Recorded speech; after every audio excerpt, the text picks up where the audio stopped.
Welcome to Super Context, a podcast autopsy of media. How we consume it and how it informs our everyday culture. I'm Christian Sager, a writer and a designer. And I'm Charlie Bennett, a librarian and a radio raconteur. Each episode is us trying to understand the entertainment world that we all live in. Just a little bit better. Today's episode is about an American werewolf in London. This 1981 horror comedy film has achieved cult status within the film buff community, totally traumatized me when I was a young person, and despite the controversies around its creator, it has become ripe for personal interpretations. You can find show notes for this episode on Patreon at patreon.com/supercontext, or you could write us an email at supercontextpodcast@gmail.com. Tell us your interpretation of the film's meaning, and if you are able to separate the art from the artist. And are you okay with all that hair? Well, Chris, you know the story. I've told it to you many times. And anybody who's listening to the podcast or has been listening to the podcast has probably heard a version of this story. But I got to tell it to start the episode.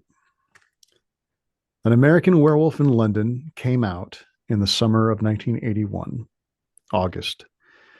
And either we were on vacation at the beach that we normally go to, or we were at home and my mother was hugely pregnant with my youngest brother. So my father took me to the movies. I was 8 years old. So he took me to what he thought was a kid's movie, which was an American Werewolf in London. Yeah. He said to multiple people, as this story, formed itself over the course of my life, werewolf movies are for kids, right? That's what I thought. They're stupid. But he's thinking like Abbott and Costello Meet the Werewolf or something, right? Maybe, or maybe he was thinking Wolfman and just like, it's kind of dumb. Yeah.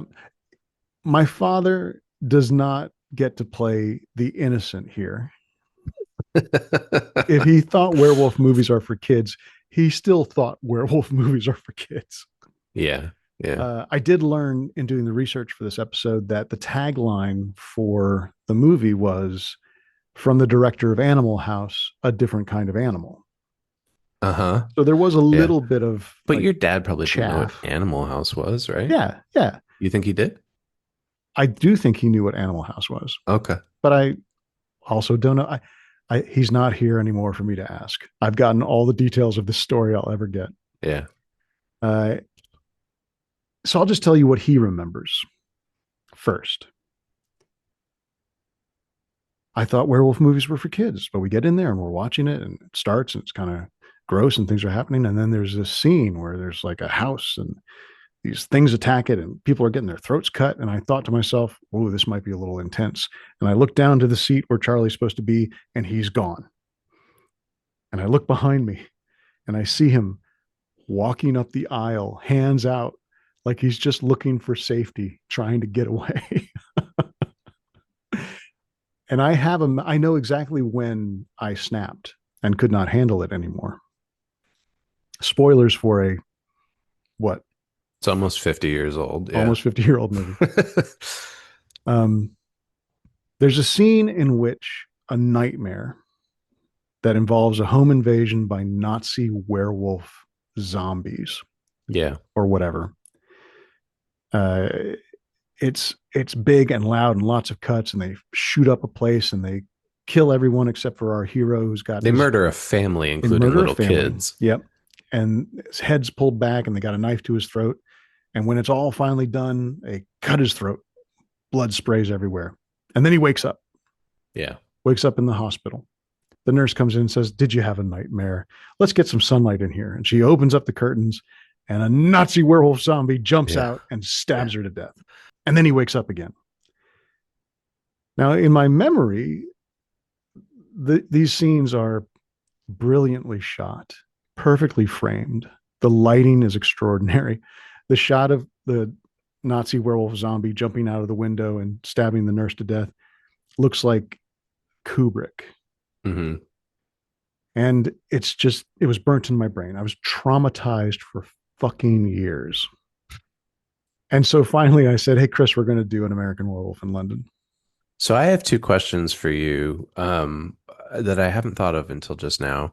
One, so I knew your father a little bit. Did Buck change his approach to what kind of content he showed you guys after that? Or was that he didn't like learn a lesson from that? That's an interesting question. Like, did you guys watch more horror movies? I mean, so we should unpack this. Like, if you haven't heard us talk about it on the show before, Charlie's brother Jack is a horror filmmaker and horror buff and has worked for everyone from Fangoria to Scott Ian Yeah. covering horror. So surely there must have been some consumption of it in the household. Well, here's the thing. Jack has written a few reminiscences of his youth, and he knew for a while that scary movies were scary and was pretty sure that what I did to get him to leave me alone if I wanted to watch whatever was I would Yeah. tell him, it's a scary movie, Jack, and he would scamper away. Oh. And it wasn't until he got deep into video store culture that he really started to understand horror movies. And I don't think I don't think I was watching a lot of scary movies. I don't think that that was a thing that I was. Although, gosh, years ago, Chris, everything's mixed up together. I used to do a lot of drugs, right? I'm familiar. Yeah. Yeah, so all scrambled. I did watch The Howling on a Which came out, I believe, the same time this came yeah. out, maybe the same summer. It did because Rick Baker actually left The Howling to work on um, Mm. American Werewolf in London, and I watched Wolfen, which also came out the same summer. But I watched these on videotape, and that had to be at least 5, 6 years after. Hmm. But going back to your question, did Buck learn a lesson? The answer to that is almost always yes and no. But in this case, I don't remember. I don't have a story that's like, and then he kept playing those movies at me. And I don't Yeah. have a story like, and he said, no, no, we're not doing that. I think he was probably more careful after that Yeah. because Okay. he wasn't joking around when he said he watched that scene and thought to himself, oh, this is a little much. Like he did Yeah. have that Yeah. true recognition.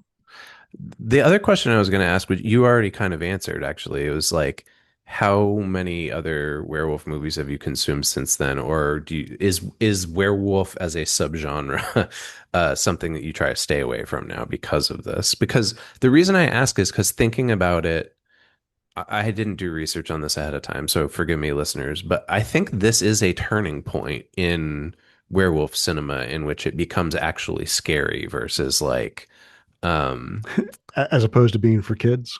well, I wouldn't say those. Well, I think what your dad was thinking is like Stephen King thought, right? Which is like, well, in the 50s, like 10 and 12-year-olds would just go to a cinema and watch, Poe flicks and like Universal monster movies. So, of Yeah. course, it's And I fun. was a teenage werewolf and all that. Right. Yeah, exactly. Exactly. Whereas like this stuff was like genuine body horror. Both The Howling and this like have some pretty gruesome transformation scenes and it's grisly stuff. Yeah. Yeah.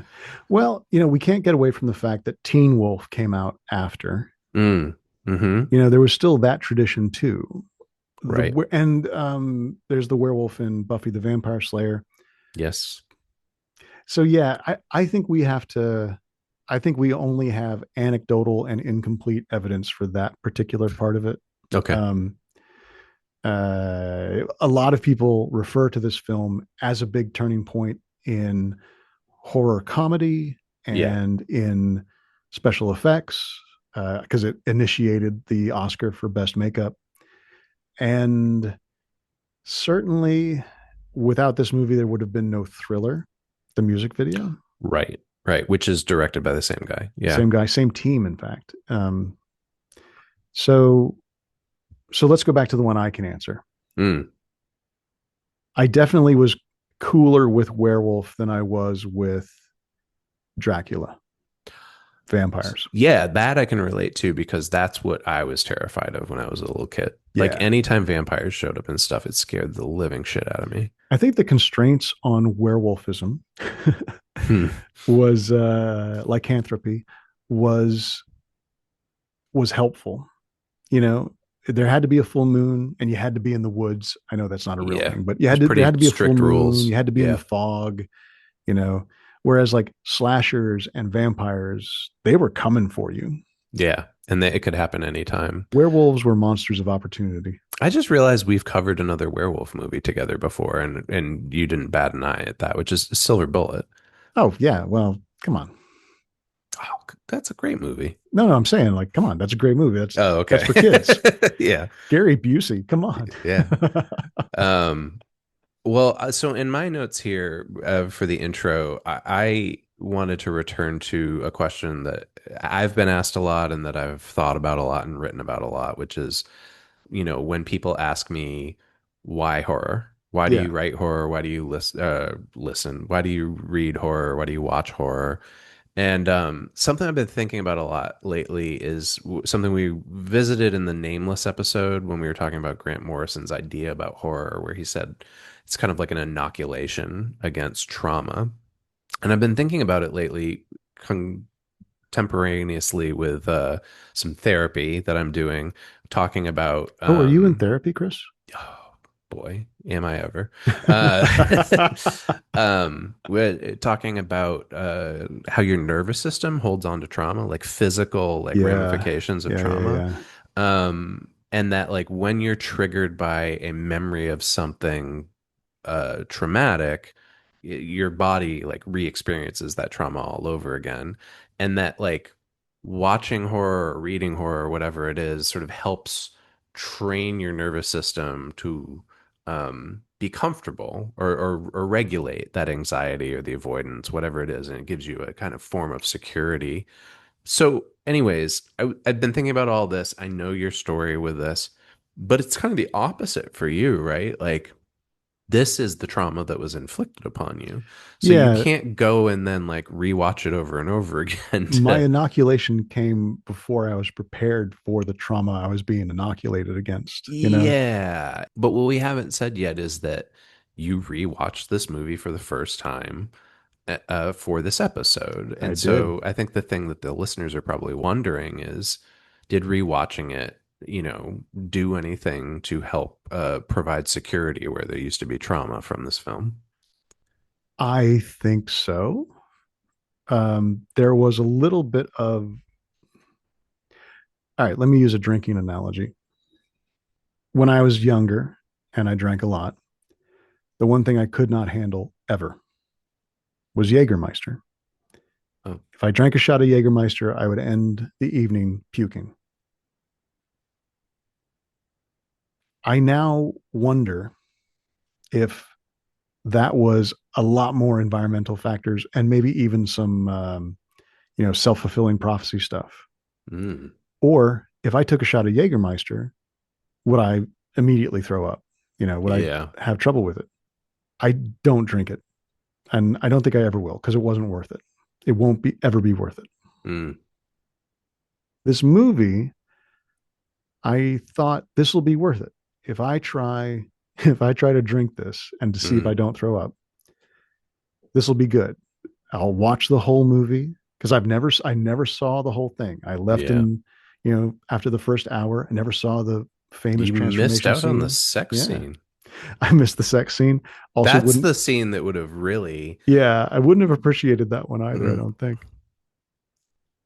So I took this shot of Jägermeister, this movie, and I steeled myself against the nausea, and nothing happened. Like yeah. I watched this movie.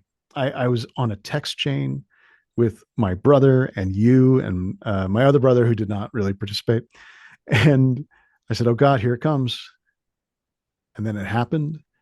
It started with a clip from the Muppet Show, and then it Yeah. was over. And I was like, "Wow, that was much less quality cinema than it's been in my brain for all Yeah. It these was like years." deflating. Yeah. Yeah, Yeah. almost instantly, any memory of this trauma was either dispelled or revealed to no longer be there. Mm-hmm. Mm-hmm. So, I mean, the movie felt much more like a comedy this time around than a horror movie. Yeah. I think the thing that I did as a kind of compensation or a sort of like a ritualistic completion of this whole process was I dove deep into the research. Yeah, you really did. Yeah. Yeah, and so I should point this out is that like in the previous iteration, I usually pulled most of the research, and this time around, you're kind of starting us off with the research and getting our outlines pulled together. And when I first sat down to look at the research, I was like, "Holy shit! There's like 50 PDFs here. Like, you did like a thorough literary analysis, right? A lit review." Yeah. As if you were writing like a dissertation on this movie. And I was kind of writing a dissertation on salvaging Yeah. something, you know? Yeah. And just to give a little preview to the audience, there's some stuff that popped up here that's wild, man. Like in academic and just sort of casual blogs and stuff. But like people have really thought about this movie in ways that I would have never connected the dots. Yeah. And in doing the research, I found myself, well, you said it best. You said you kind of tried to fall in love with this movie. Yeah, we I had. did a So bit. why don't we just cop to it? Yeah, you This do is it. the second time in the history of Super Context where we've recorded an entire episode and decided to shit can it and do it over again. And in the previous version, I had the position of Charlie, this movie isn't that great in the first place and isn't worth you having any fear over. You Like were you should, trying to yeah, save me. yeah. And you were like, no, I want to love this movie now. Like, I want to love it as much as everybody else loves this movie. Why do you keep shitting on this movie that I'm falling in love with? I know she hurt me before, but we're Right. back together. Yeah, exactly. Yeah. I also found that I was comforted by the fact that it had such a strange legacy. Yeah. Yeah. There's It some, really does. There's some, yeah, and partially because of the man who wrote and directed it. yeah, and we will get to that. Yeah. Uh, but also, it is a movie that has a ton of strikes against it, and yet still holds a special place in many people's hearts. Yeah. And it Yeah. also seems, and this is a little more spoiler alert, but it also seems to provide a multitude of interpretations. It's so personal on the part of the writer director that you can actually, as the audience, find your own personal within it Hmm. much easier than a lot of more mainstream, more successful movies. Yeah. Yeah. I think we'll unpack this a little bit more, but I think one of the conclusions that we came to after recording the first version of this podcast episode was that there's like a kind of flatness to this movie that allows people to see themselves in it, no matter what angle they're coming at it from. Like whether they're coming at it from a position of being Jewish and seeing themselves in it, or queer and seeing themselves in it, or Or academic. yeah, yeah. Okay. Well, let's do this again, Chris. You ready? I am absolutely ready. An American Werewolf in London is a 1981 horror comedy written and directed by John Landis, who at the time was famous for The Blues Brothers and Animal House. If you go on Wikipedia, this is what it reads for An American Werewolf in London. The film's plot follows two American backpackers, David and Jack, who are attacked by a werewolf while traveling in England, causing David to become a werewolf under the next full moon. And it leaves out, and the night after too, because we just needed another night. Yeah. And he has sex with a nurse a day after meeting her in a hospital. And Nazi werewolf zombies. That, yeah, it's funny. So, and we talk about this, but like, there are things in this movie that aren't the actual werewolf story that I think are scarier than the werewolf stuff, or they're just like flit into the movie and are kind of a more interesting movie. Like, this like the idea of, I mean, who doesn't want to see a movie about Nazi werewolves that are like just rampaging around the streets and invading homes, But right? you only get two scenes.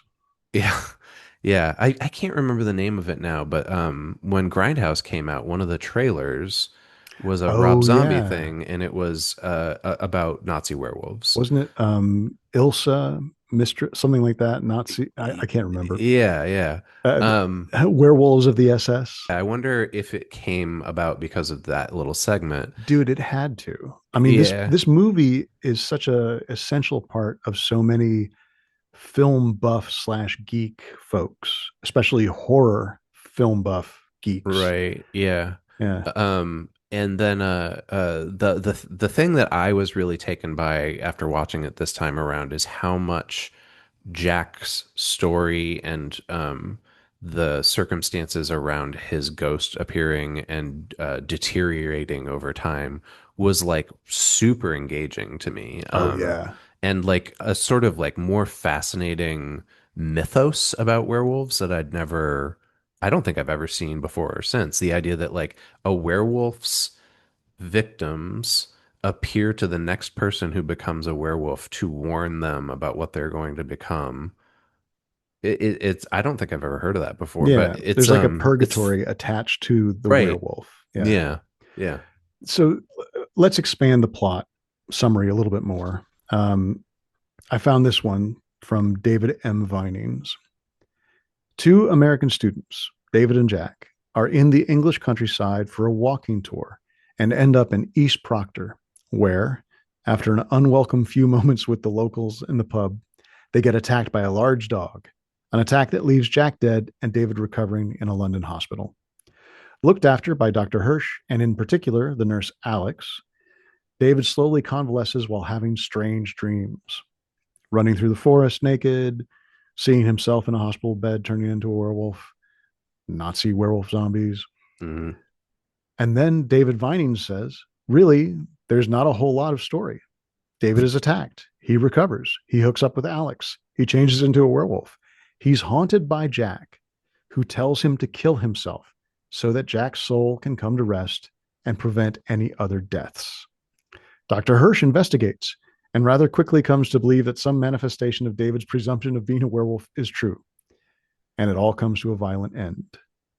So I think that is something that we will see in the most of the reviews of this that were contemporary to the film coming out, was that most reviewers, Roger Ebert in particular, were like, this isn't that good of a movie, and this is like the generic werewolf movie plot that you see in everything.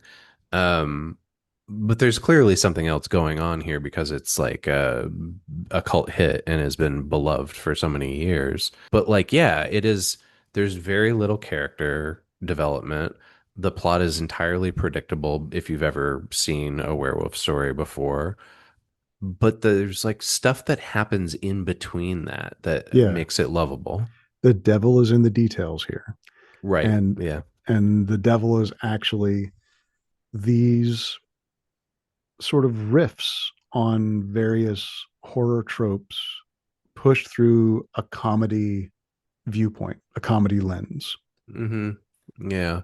So when you have Griffin Dunn playing Jack, who dies in the initial werewolf attack, and he appears as an apparition to his friend, and he's smiling, and his face is all torn up, but he's like, "Hey, man, hey, David." It's not even "Hey, Yeah. man," it's "Hey, David." And then he says, "Listen, I got to tell you something. This is important. You got to kill yourself because you're a werewolf now, and you're going to kill more people unless you kill yourself." And in all the commentary and all that, I mean, Griffin Dunn said that one of the pieces of direction he got is that he had to be unrelentingly upbeat, Yeah. even when telling David that he had to kill himself. Yeah. And then there's, detours into kind of like the Wicker Man's kind of territory when the doctor goes to East Proctor and Hmm. encounters a whole story there that doesn't get followed through. And there is the zoo caper with the Right. balloon bandit.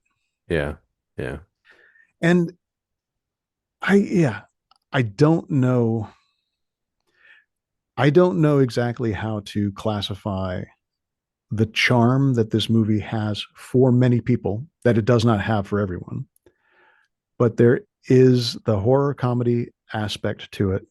And also there's something about you called it flatness. I don't know that I would use the word flatness, but also since it's just a metaphor, you could use any word. There's a kind of particularity to everything that's just like, as we'll find out, a young man's vision of each of those horror tropes Hmm. with a kind of, oh, you know what? You and I were just talking about Patton Oswalt Hmm. and Off how air. his Yeah. younger, yeah, off air before we started. And we were talking about how his younger comedy was like fireworks going off. It went in all directions and random phrases were pulled in. And these days, he's a much more mature, avuncular comic, and he Yeah. does story based bits. But his early stuff is much more appealing to me because it is a mind working overtime and just grabbing at things and rushing through them and then throwing them off again. And maybe that's a part of what this movie is like. Like each of these Hmm. scenes are so particular, so youthful, so about exactly what that young man was writing it for, that it actually becomes so detailed that then you can apply anything from yourself to them. Well, I think that's a good segue into talking about that man because there's a lot to unpack with Yeah. the creator of this movie. Um, and we're going to start by sort of taking a 10,000-foot view of just, telling you briefly about who he is. One of the things that I put in the notes here is that I suspect most listeners under the age of 40 are not familiar with John Landis unless they're like film nerds. Which is funny because a number of his movies were just cultural currency. They were Yeah. Anchorman for For our our age. generation, Yeah. like uh, almost all of the movies on this list are just like uh cultural, yeah, touchstones. Like uh and I want to back up for a second here. Like I say, most listeners under 40 won't know who John Landis is. And yet, like both you and I work on college campuses. The thing that I've noticed lately is like a lot of the t-shirts are for stuff that was big when we were kids. Like Yeah. bands and movies and stuff. Like Yeah, but all the Nirvana shirts are new designs. that's it. Nirvana. There's so many Nirvana t-shirts, dude. Like, what is that about?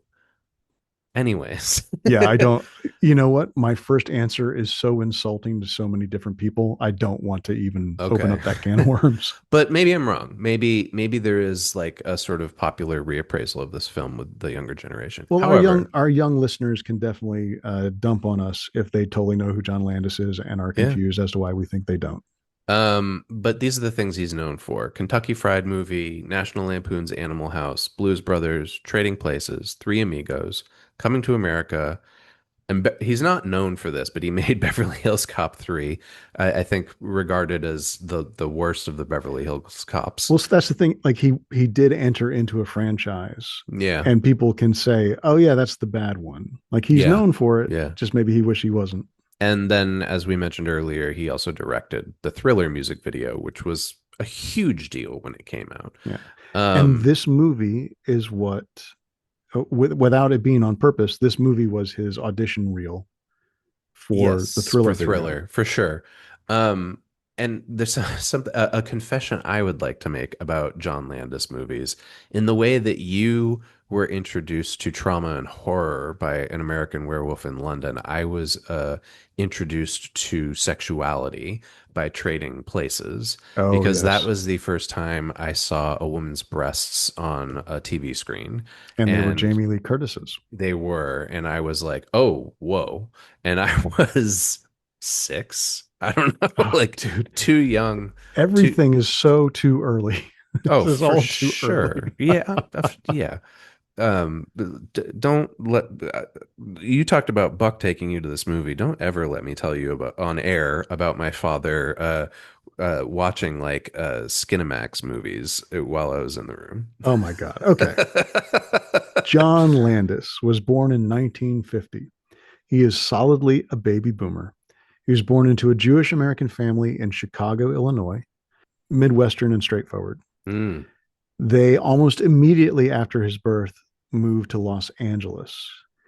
And then Landis became a Los Angeles kid, a movie loving Los Angeles kid. He still says in some interviews that Chicago is his hometown. He talks about the White Sox, but he really dug into the movie industry. He was raised around it and he wanted in as quickly as he could. Yeah, so that's like the beginning, and then there's the movies, the golden age for John Landis that we just mentioned, and then his latter career, he worked in television. He worked on TV series like Dream On, the Weird Science TV show, Sliders, and then we've talked about Masters of Horror on here before. This is a 2000s Showtime horror anthology, and Fear Itself is another one that he worked on, and then commercials. So this guy went from Got to make a like living, Chris. thriller to making commercials. Uh, and he won an Emmy for making a documentary about Don Rickles. Based on these notes, it doesn't look like he's done a lot in the last 15 years. A lot less than that kind of, as we said, fundamental comedy movies like Yeah, Trading Places, Three Amigos, Blues Brothers, Coming to America, Animal House. You can't argue with those as right. movies that for a little while everybody knew, especially with the video store generation. Yeah, and I want to revisit this too because I said like quote unquote he hasn't done a lot in the last 15 years, but when I went to the Seattle Pop Culture Museum 7 or 8 years ago, there's a horror exhibit in the basement of the museum, and they had two or three directors do commentary on each of the little sets that are down there, Mhm. of like costumes and props and the history of horror and things like that. And Landis is one of them. Like they turned to him as an expert on horror, but like you look back on his career and there's this and what's that other movie he made Innocent Blood. that's it, Innocent Blood. Yeah, those are the only two horror movies he actually made. So, this movie has cemented him though within that Yeah. genre. So he started in the movie business as a gopher. By the time we got to the late 60s, he was an assistant director on Kelly's Heroes, which was filmed in Yugoslavia in 1969. Uh, John Landis says that he came up with the story for An American Werewolf in London in Yugoslavia because he and a Yugoslav member of the crew were driving in the back of a car. That's a weird way to say it. When they came across a group of Romani people. And this group was uh, burying someone in a very ritualistic way so that he would not rise from the grave. Mm-hmm. So he's a teenager or almost 20, and he sees this kind of supernatural old world scene, and that sticks with him. That becomes the kind of genesis because he says he thought a lot about how these people in the modern world believed that they had to do stuff to keep this person from coming back from the dead. Mm-hmm. And what's it like to be confronted by something supernatural when you shouldn't believe in it? Yeah. Yeah. Um, we've talked about this multiple times now, both on and off air. And I am only just now realizing that it's kind of difficult for me to connect the dots between that and a werewolf movie. I think the through line is like you're in a foreign, strange place where you don't Mm-hmm. understand the customs Yeah. and you encounter something supernatural. And reflecting back on all of this in 2021, in an interview, he said, if you're a sophisticated, educated person, how would you deal with something that you know is impossible standing in front of you? That Hmm. evolved into An American Werewolf in London. Right. Yeah. Right. It's not an American zombie in London. Right. But he was on his way to becoming a film director at this time. He wrote the screenplay, He made his directorial debut with a movie called Schlock. That was a super low budget comedy film. He wrote it. I don't know that he starred in it, but he was like sort of an MC character in it. It's a tribute to monster movies. This is how he met Rick Baker, the now legendary makeup artist, because Rick Baker made a gorilla suit for him. And this is so crazy, this thing. The movie was finished in 1971, but it didn't get out. It wasn't released until 1973, my birth year, because Johnny Carson liked it. Hmm. First off, how did he even see it? I don't know. I mean, are the reels getting circulated? Are there Y- private parties? I'm sure Johnny and Ed were getting sent uh promo stuff all the time. Carson brought Landis onto the Tonight Show in 1973. So he's 23 years old. He brought Landis onto the Tonight Show and showed clips from Schlock to promote it. That got someone interested in him. And then he made Kentucky Fried Movie, which was a sort of sketch comedy movie. Remember when those were big? A little. I've never seen Kentucky Fried Movie. You know, because of everything that's happened, it's hard for me to go, oh man, you got to see that. Yeah. But 35 years ago, I wouldn't like, oh yeah, come on, let's watch all these movies. Mm-hmm. Mm-hmm. Now, Sean Daniel, an assistant to the Universal executive Tom Mount, I don't know who any of these people are, saw the Kentucky Fried Movie and recommended Landis to direct Animal House. And Landis says when he read the screenplay of Animal House, it was really literally one of the funniest things I ever read. It had a nasty edge like National Lampoon. I told him it was wonderful, extremely smart and funny, but everyone's a pig for one thing. That's an all over the place sentence, but that to me kind of defines Landis's comedy goals. Yeah, I mean, I think the way to connect the dots here, Landis is a product of his generation, and so there's very boomer style humor, but also like transgressions in his comedy films, right? Things that I think most audiences today would not tolerate are in his movies. Yeah, these folks grew up in the 50s. Hmm. Like we understand the 50s to be the reason that we had the sort of cultural revolution in America. And along with that, like this is the same time that Saturday Night Live is starting up, and there's just like a revolution of how comedy reaches folks in America.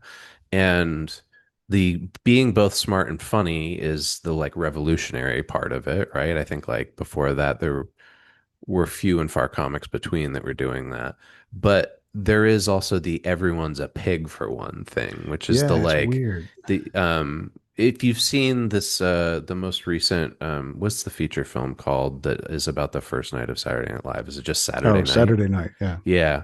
That movie does a really good job of capturing this moment of like, okay, like here are these very smart people who are also very funny, but behind the scenes, there's a lot of like kind of grotesque sexism and like Yeah. chauvinism.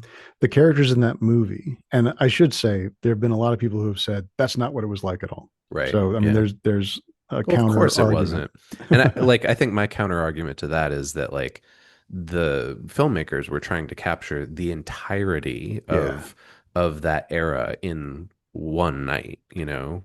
So there's a certain amount of vulgarity and nihilism in that Hmm. comedy as a reaction to stifling standards. Yes. Yeah. Yeah. So And so that's here too, I yeah. think. So Landis is making movies, he's making comedies, and they're getting progressively bigger. And he's got his screenplay, An American Werewolf in London, just kind of hanging out, waiting. He says, when I came back to the US from Kelly's Heroes, so this would have been 1970, before Schlock, 2 years later, I tried to get it made. The reaction was the same everywhere. This is too funny to be scary or too scary to be funny. I said, well, it's both. I put humor in it because I felt it made it more realistic. I still feel that way because it's an absurd premise and werewolves don't exist.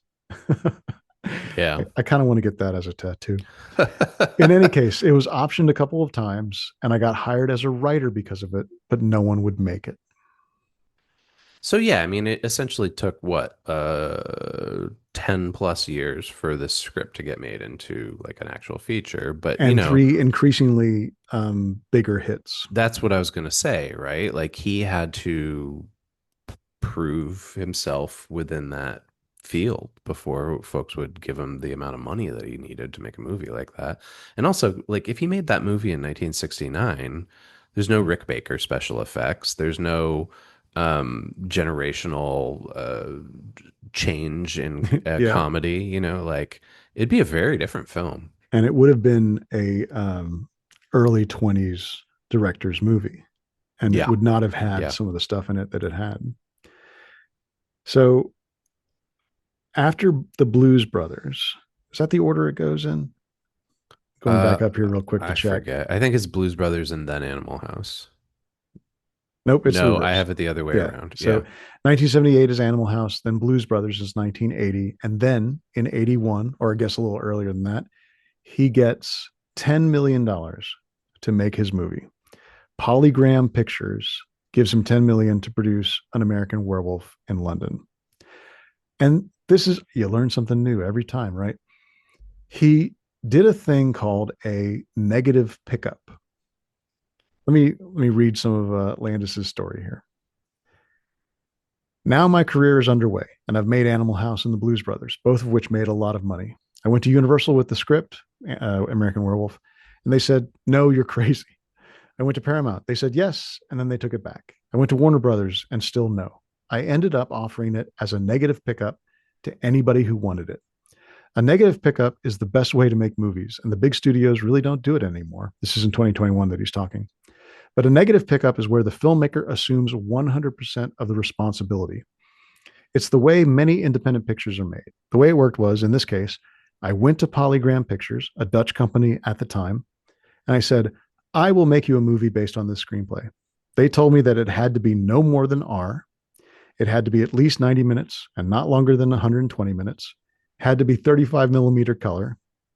No delivering some like black and white art film. Hmm. There were other delivery requirements based on the script, and they said, okay, if you give us that movie, we will give you $10 million. We made that deal. They have no commitment whatsoever unless I deliver the movie. And then he had to borrow $10 million and get an insurance policy on it. And it became a British movie because it was financed by a British bank. It was going to be a British film crew. He took his American actors over. That was a big to do. Also, they said, I actually had a big fight about two actors, two Americans, because they weren't famous. They said, we got plenty of people who can play Americans over here. Well, But the execs originally wanted, this was Universal, but so this was when the company that said no, but they originally wanted it to be John Belushi and Dan Aykroyd. it's very likely that some of Landis's, they said, no, it was too scary. That they said, well, yeah, we'll let you do this if you do it Blues Brothers again. If you can make that happen again, but a Hmm. werewolf picture, we're totally cool with it. But he didn't want to do that again. We're going to talk about Twilight Zone. If listeners who know the history here are Yeah, thinking, "Oh, you guys just yeah, skipped over Twilight Zone," but I do that's want to rough. mention something, which is that um, Landis infamously shot and produced the segment of his in that film.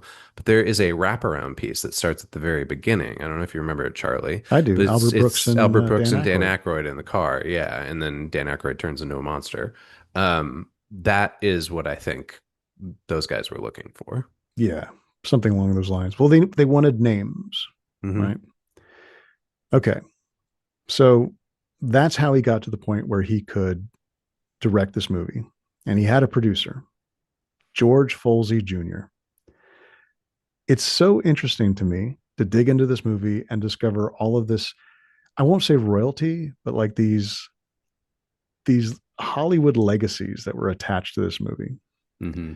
So Folsey was the editor on Schlock in 1973, and then on Kentucky Fried Movie, Animal House, The Blues Brothers, And he continued to work with um, Landis after that. He cut Coming to America and also produced it.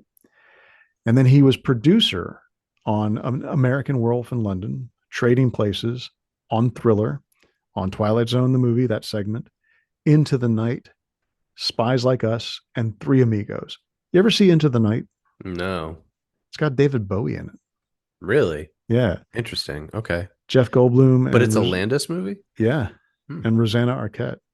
Oh, It's a okay. wild movie. Landis did do some weird stuff. It's not literally transgressive, of course, but Hmm. he was a person with this comedy career, and then he made a werewolf movie, and then he kept making more comedies, and then they made this crime film that's like almost absurdist. Like anyway, Folsey didn't just do Landis stuff though. He also has more recently edited Sean Levy's Cheaper by the Dozen and the Pink Panther. Deeply Wow. I light, goofy comedies. forgot that that Pink Panther movie existed. Steve Martin, right? And also Eli Roth's Hostel and Hostel Part 2. Folsey is no longer with us, but he was all over the place. Yeah, he seems like he's one of these guys that like if you're in Hollywood, you know who he is, but you know, and he's very influential, but outside of that ecosystem, you know, he's not necessarily a name. Um, but he's, you know, what we would call a nepo baby now. He was his father was a legendary cinematographer. He had 13 Academy Award nominations. You know, he says here, growing up, he met Judy Garland, Mickey Rooney, Lana Turner, Esther Williams. Like he's He grew up in Hollywood Hollywood. through and through. Yeah. Yeah. It was just the work that his dad did. And so it didn't feel like he had to do anything special to start working there. And you know, I think that there's an argument to be made that so is John Landis, right? Like, despite the fact that he lived for 4 months in Chicago when he was a baby, he's pretty much Hollywood through and through. Well, Landis's trick was as a kid, he got really into the movies. He probably watched a ton of stuff on late night Yeah. TV and wanted to do it. And he just didn't stop. Folsey basically created his professional identity out of what the movie industry needed. Hmm. He said, I just think of myself as a person that is whatever job I've got, either editor or producer, second unit director, whatever. Just trying to help everybody make the movie as good as we can make it. In this interview with an industry insider named Kevin Getz, uh, Getz called George Folsey Jr. a fixer. You've been on many movies that they've called you in. I've seen it over the years. I've worked on many movies with you, movies that were not even yours initially, that you came in on to fix, to help. So that is a really interesting superpower that you possess. And then George Folsey Jr. says, well, the trick is when you're going to fix a movie, a lot of people come in and say, we're just going to clean the house. And that's without question the worst thing you can do because you alienate the director, the editor, alienate everybody. They know the movie better than you. They've been working on it 5, 6 months, and you come in and you're this jerk that comes in and they hate you. So I would try to befriend them and help them. Sometimes the studio didn't like this because they thought it was taking the filmmaker's side, but I wasn't. I wasn't tricking them. I was just trying to see if I could get everybody to do the right thing for the movie. But I think the secret of my career is I've never really taken sides. Then here's the bit about him and Landis. Landis and I fought in the editing room all of the time, bitterly, in a sophisticated way. It wasn't nasty.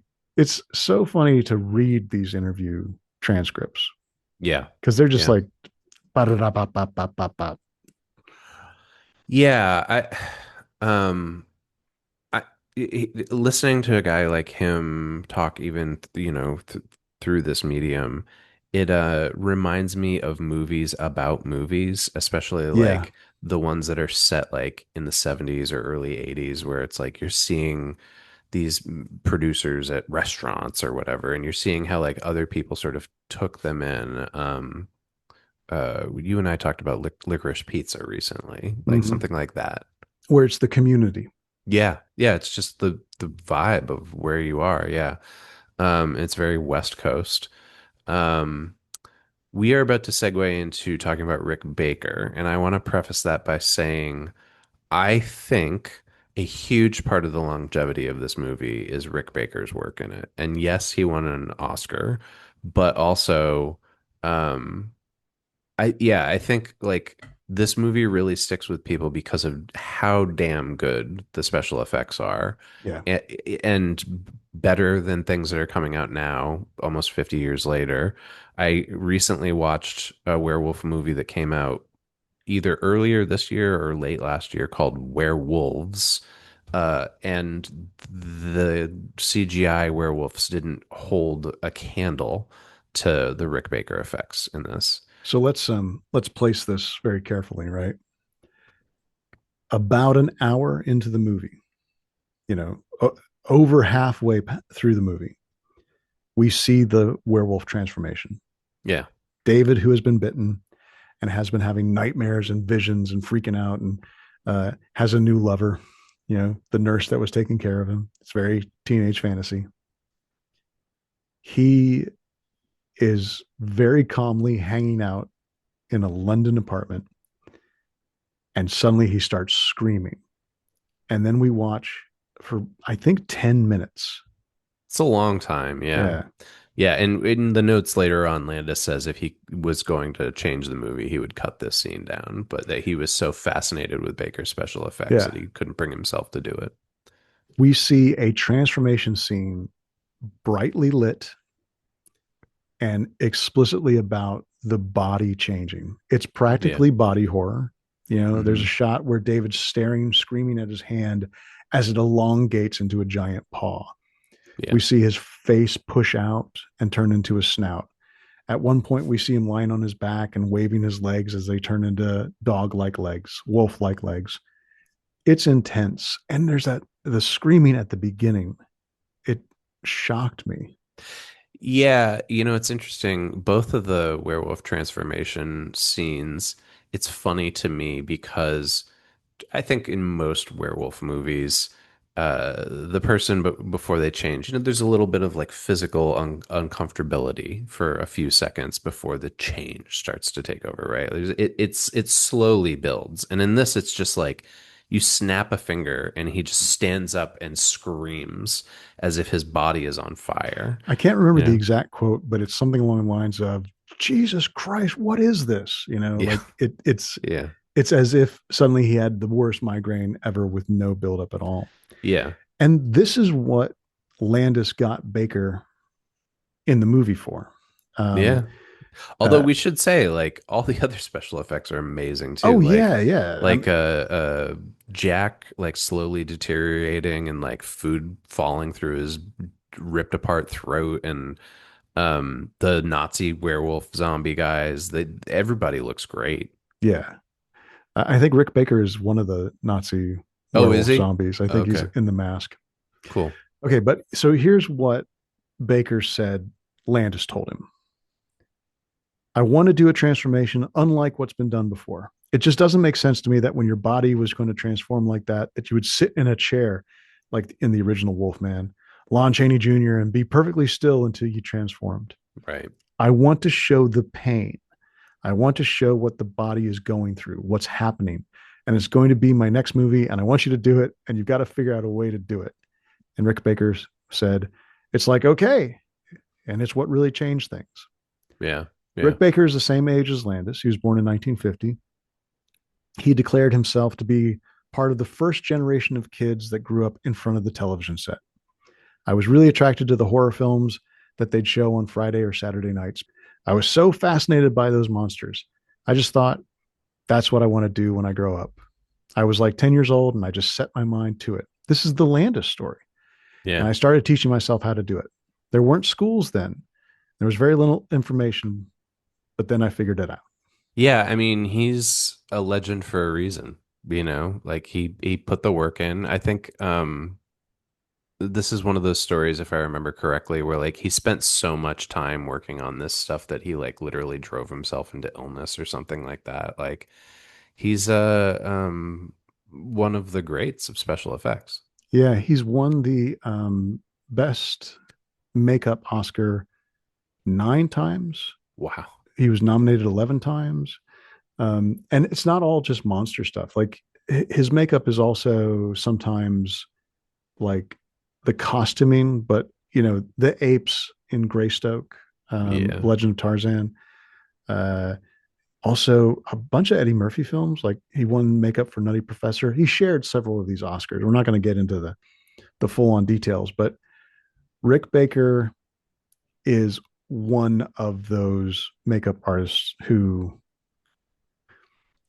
drove film industry in a particular way Yeah. by how carefully he did the work. I'm looking at his filmography right now and it's wild. Like, um, he was on Star Wars as a second unit makeup artist, uh, uncredited for Empire Strikes Back. You mentioned The Howling, Videodrome, Thriller, Starman, Into the Night. Oh, wow, this is a blast from the past. Captain EO. Do you remember Captain EO? I do not. Captain EO was the Epcot movie Oh my starring god. Michael Jackson and a like crew of Muppets on a spaceship. I was obsessed with it when I was Oh, a I love kid. that. Yeah. So Rick Man. Baker, he's got a lot of repeat customers. Yeah. He Yeah. he built a Rick Baker industry. Um, let's talk a little bit more about the transformation scene. David Crow from Den of Geek really summed it up. He pulled a lot of details. Uh, Having had 6 months prior to shooting to develop the effects, Baker's secrets are now well known, but ever more convincing. In the days before CGI, so this is 1981, he used syringes pumping into small plungers within plastic pieces to cause David's hands, feet, and face to elongate in separate shots. Hair was filmed backwards as it was ripped out from underneath a fleshy sheet, creating the image of hair growing up above the skin. And at a certain point, David Naughton, the actor, was literally buried into the floor so that his four-legged body, quote unquote, could be built around him before the face changed. That one's a little obvious nowadays. Like when you're watching it, you're like, okay, like Yeah, he's yeah, but you're kind of ready yeah. for it now. But Yeah. Yeah. imagine being in the theater. Mm-hmm. Yeah. Uh, No, it's still grotesque and like I prefer practical effects to CGI any days, but one of the types of practical effects I find the most compelling but also upsetting is these uh pumping in air into like little balloons or oh, like plungers or whatever. prosthetics. I Yeah, know to that. make it look like the skin is shifting around and stuff. That just Yeah. every time that gets me. So uh, Baker later expressed disappointment about how quickly some of the effects worked. That's what David Crow says. David Naughton had to go through 4 or 5 hours of makeup every day for the post production shoot. This was 10 days for the transformation scene. When it came time to simply build a prosthetic wolf head that grew outwards, the shooting took only a matter of minutes. So I think that there is 10 seconds, 9 seconds of this shot in the Yeah. movie. Yeah, and they probably spent like 12 months Yeah. And Baker, working on it. yeah, Yeah. Baker says, we've been working on that for months and they shot Yeah. it in a couple of minutes. He would then, though, after seeing the movie, be like, oh, I get it. Okay. You're right. Yeah. Yeah. Right. You don't want to show it. As we just mentioned, like it feels long now, but it works because of how good it is. Watching it again in my basement, I was super into it. Yeah. Like it's really well done, but also it's very the movie is shot almost workmanlike in the sense that there's not crazy pans, there's not like Hmm. uh, camera tricks. I mean, obviously there are practical effect tricks, but there aren't like swoops and changes and diopters and all that kind of stuff. It's Yeah. just shot after shot after shot of this guy's body transforming into a werewolf, Mm. and it's pretty powerful. Yeah, I think it is, and it still holds up. And a thing that I've said this on the podcast before. I maybe not. I hold that there are not that many good werewolf movies. This is one of them, and there's a handful of Yeah, but others. you don't even like this one. I don't dislike this movie. I just don't think it's as great as it gets credited for. Yeah, yeah. I think the reasons why people are obsessed with it years later are the what we've just been talking about, Rick Baker's special effects, and you briefly mentioned this earlier, but it is a teenage wish fulfillment fantasy. Like um, both the like hooking up with the hot nurse and the like turning into a monster and well we've talked about this before with like Stephen King's sort of breakdown of the types of Hmm. horror stories and the werewolf trope. Yeah. But there is something sort of adolescently compelling about that. I think also there's something compelling about being given an excuse for how it feels when you are hitting puberty. Right. Yeah. Yeah. Yeah. Exactly. And sorry. So to connect the dots here, many of the people who love this movie were hitting puberty at the time that it came out, or saw it when they were hitting Yeah. puberty. If only I were a little older. If I had gone into the film horny, maybe It's I could have true. stayed the whole time. Oh, I think that would have made a major difference. Yeah. Speaking of horny, let's jump to talking about the cast. We have a lot of notes here. I want to kind of move through this quickly, but Yeah. people were horny for David Naughton. I did not know this until we did the research, but apparently David Naughton was like the Dr. Pepper, the face of Dr. Pepper at the Yeah, time. he wanted to be, didn't he want to be a pepper too? Because he was a pepper. David Naughton is the David, actor shares the name of the character. David Naughton is the American Werewolf in London. Um, as they said in the review in the New York Times, Mr. Naughton has an all American wholesomeness that's just perfect for the movie's satirical moments. Hmm. And Naughton says, I was fairly unknown, so I didn't have an established image. I'd studied acting in London and I'd come back to New York fully prepared to attack the world and play all the great roles. Little did I know I'd be becoming a pepper. Uh, I did have a wholesome image, so I guess I was not your first thought of who could be a werewolf. Really, what it was, talking about what got him in the movie, was the chemistry between myself and Griffin Dunn. That chemistry and the fact that these guys looked like they were just very unsuspecting and innocent victims. I don't think that it had anything to do with who we were, and I think John Landis wanted to go with unknown people. This is Griffin Dunn's first or one of his first movies. Yeah. Can I just say, I Griffin Dunn rules. He's Like, so good. I think he's great. And I don't, something like looking back on this and looking back at his credits and such, like, why wasn't he like one of the huge sort of Brat Pack folks of the 80s? I know there was like a whole documentary that came out about that recently where they revisit the term and like who was in and who wasn't and everything. And he definitely wasn't one of them, but like Griffin Dunn is kind of like the cooler, more relatable Andrew McCarthy. Oh, nice.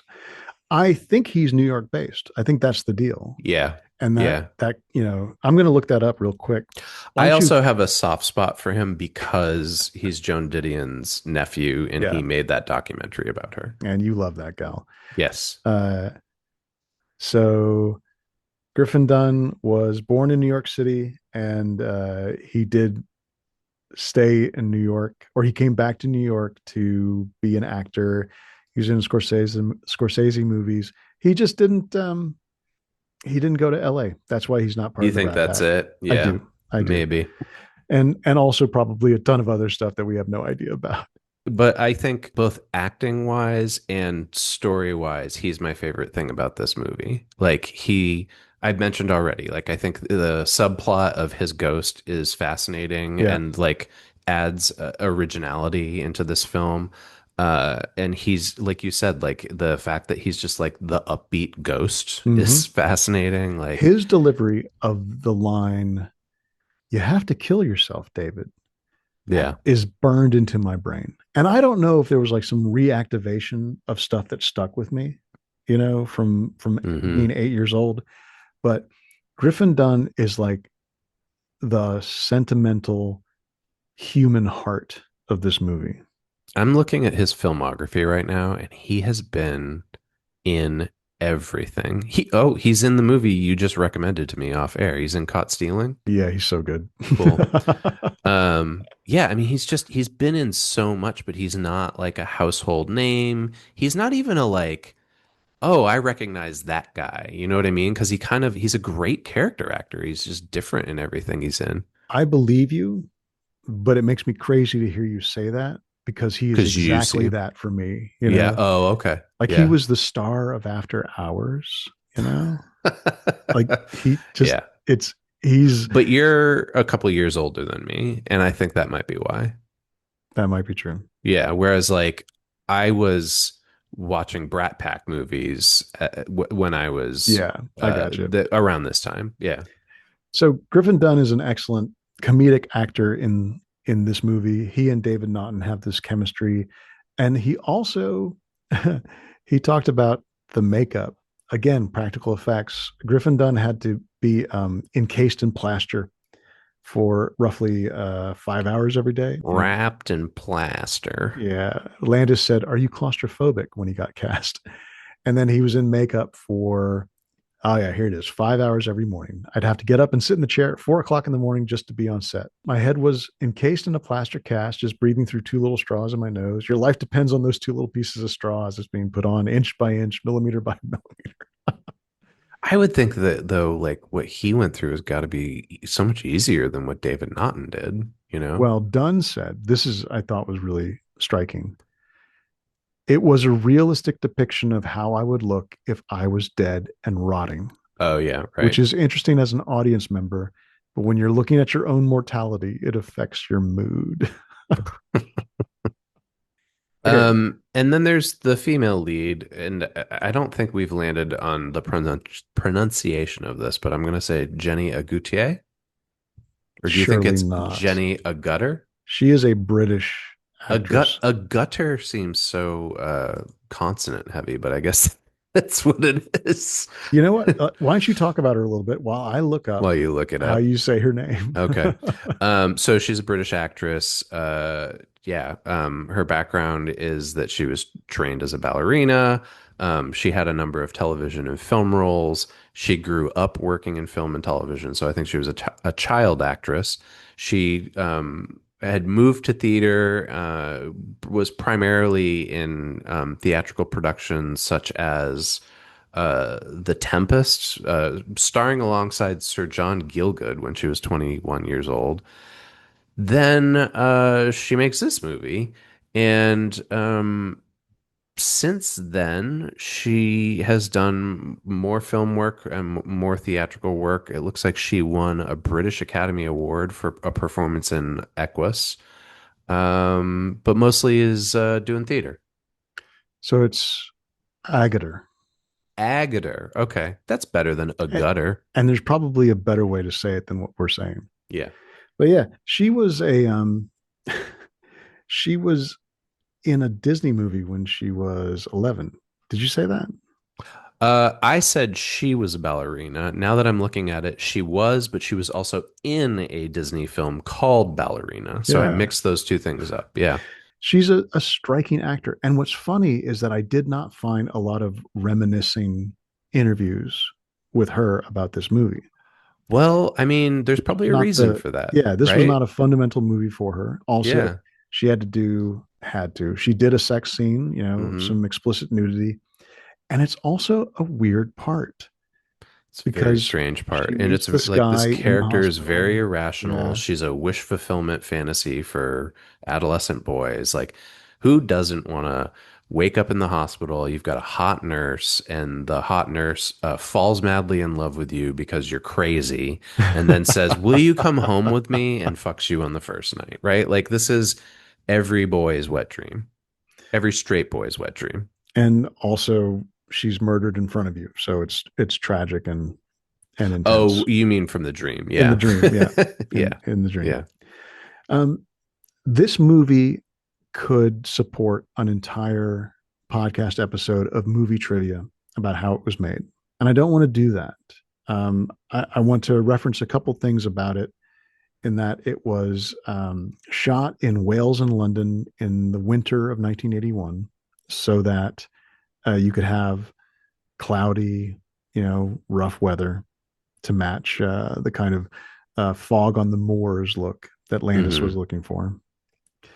And part of the absurdity and just like the refusal to bend on the comedy side of everything, the soundtrack is mostly pop songs with the word moon in the title or Yeah. significant in the lyrics. Yeah. Yeah. It's bookended by versions of Blue Moon.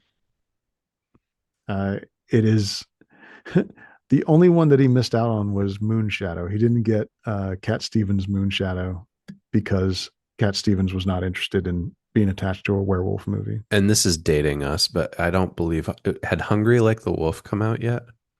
Oh, I don't think so. Yeah, I don't Isn't think that so more like either. 84-ish? I think it's later. Yeah. Okay. Let's talk a little bit about the production companies before we get into um, the last bit we have to talk about Landis.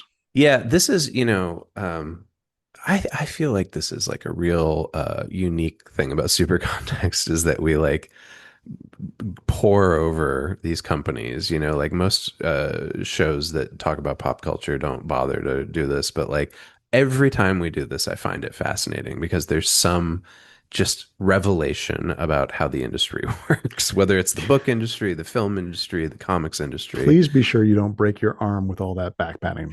I mean, we're fucking great, but like no, it's more than that. It's just I find it personally fascinating that like uh what we're about to learn about polygram pictures, but Okay. let's start with Yeah, let's Universal. do Universal first. So, Universal Pictures, along with Paramount Pictures, is one of the oldest Hollywood studios.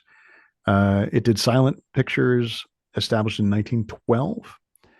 And it's very fitting. Universal Monsters is now understood to be this sort of, Yeah, if not shared universe, then this just sort of assumed it uh, was going to be a shared collection of universe. IP. Yeah. Universal has the Wolfman, Mummy, Frankenstein, Dracula, um, and also horror comedy like Yeah. Abbott and Costello meeting Frankenstein, the Wolfman, things like that. Something that just occurred to me is we've talked about how Landis went to Universal first and they turned him down and they were the ones who wanted Aykroyd and Belushi to be in it.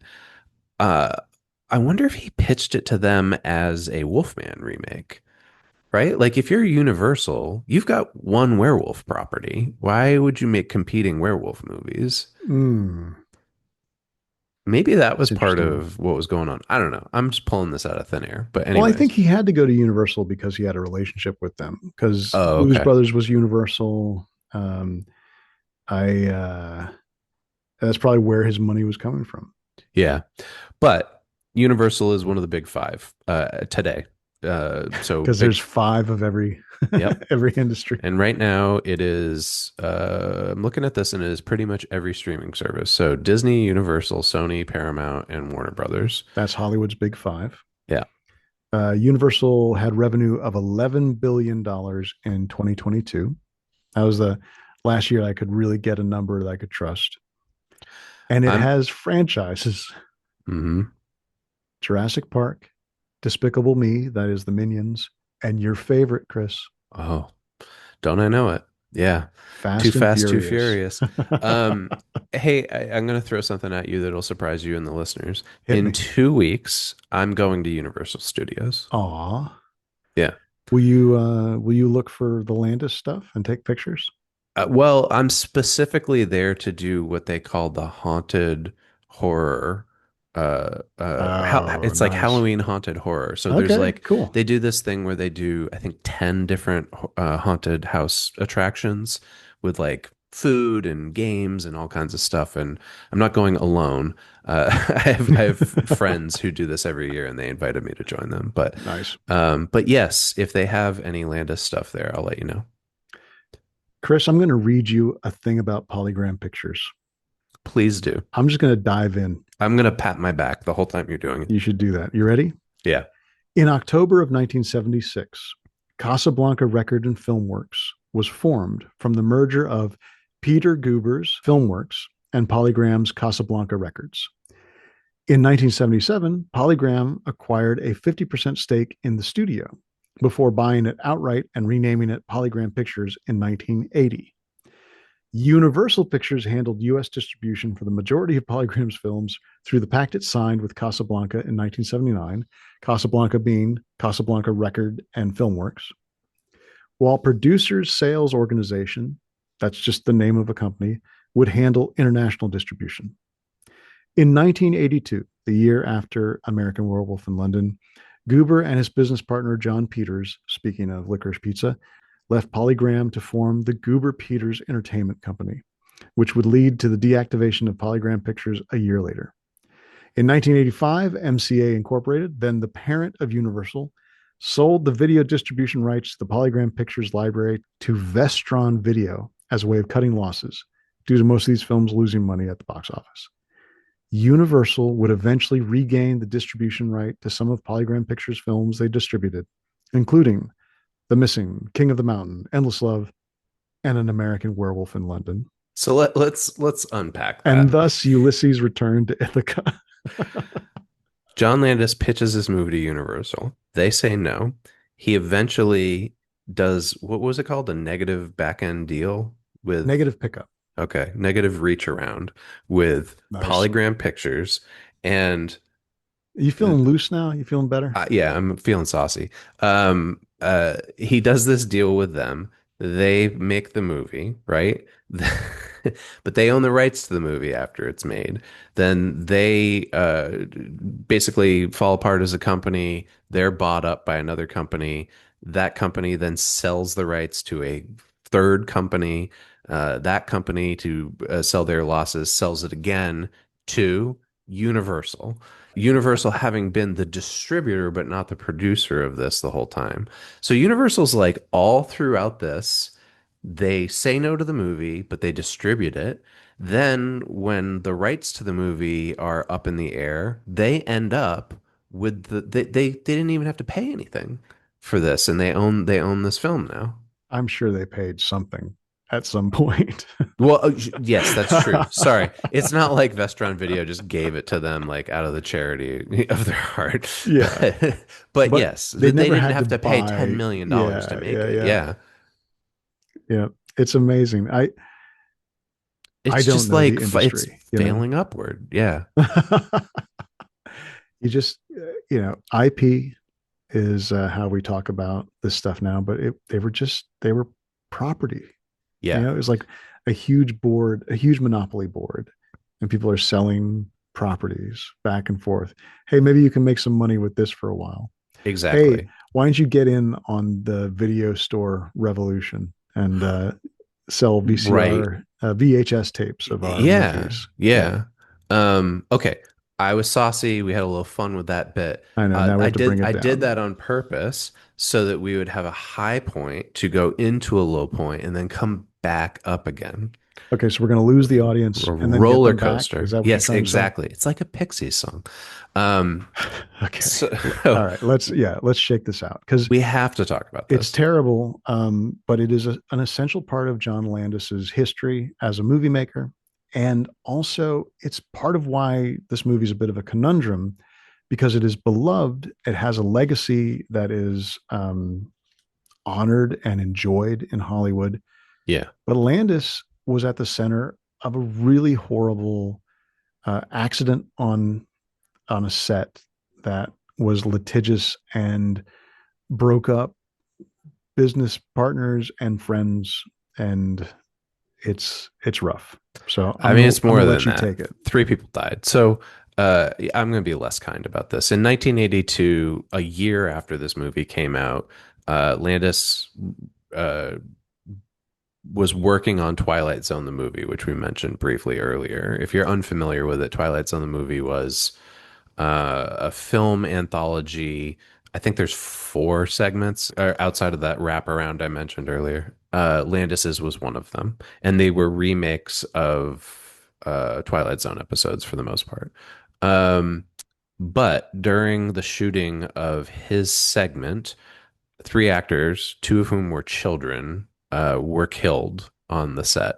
Um, and they were Landis and several other parties involved were tried and acquitted for involuntary manslaughter. Despite being acquitted for that, this incident has had not only long-lasting effects on the film industry, but I think on Landis's reputation. We should say so. This is exactly what happened. Vic Morrow is the adult actor, and then two child actors, Micah Din Lee and Renee Shinyi Chen, were killed when an out of control helicopter essentially crashed and killed them. One of the kids was decapitated. Yeah, there was a Uh, pyrotechnic it's special effect. grisly. Yeah. It disrupted the flight of the helicopter, and it crashed, One of and the it crashed on things them. I want to note because we talk about how um, that John Landis is maybe not that familiar to people under the age of 40. Vic Morrow isn't all that familiar to me.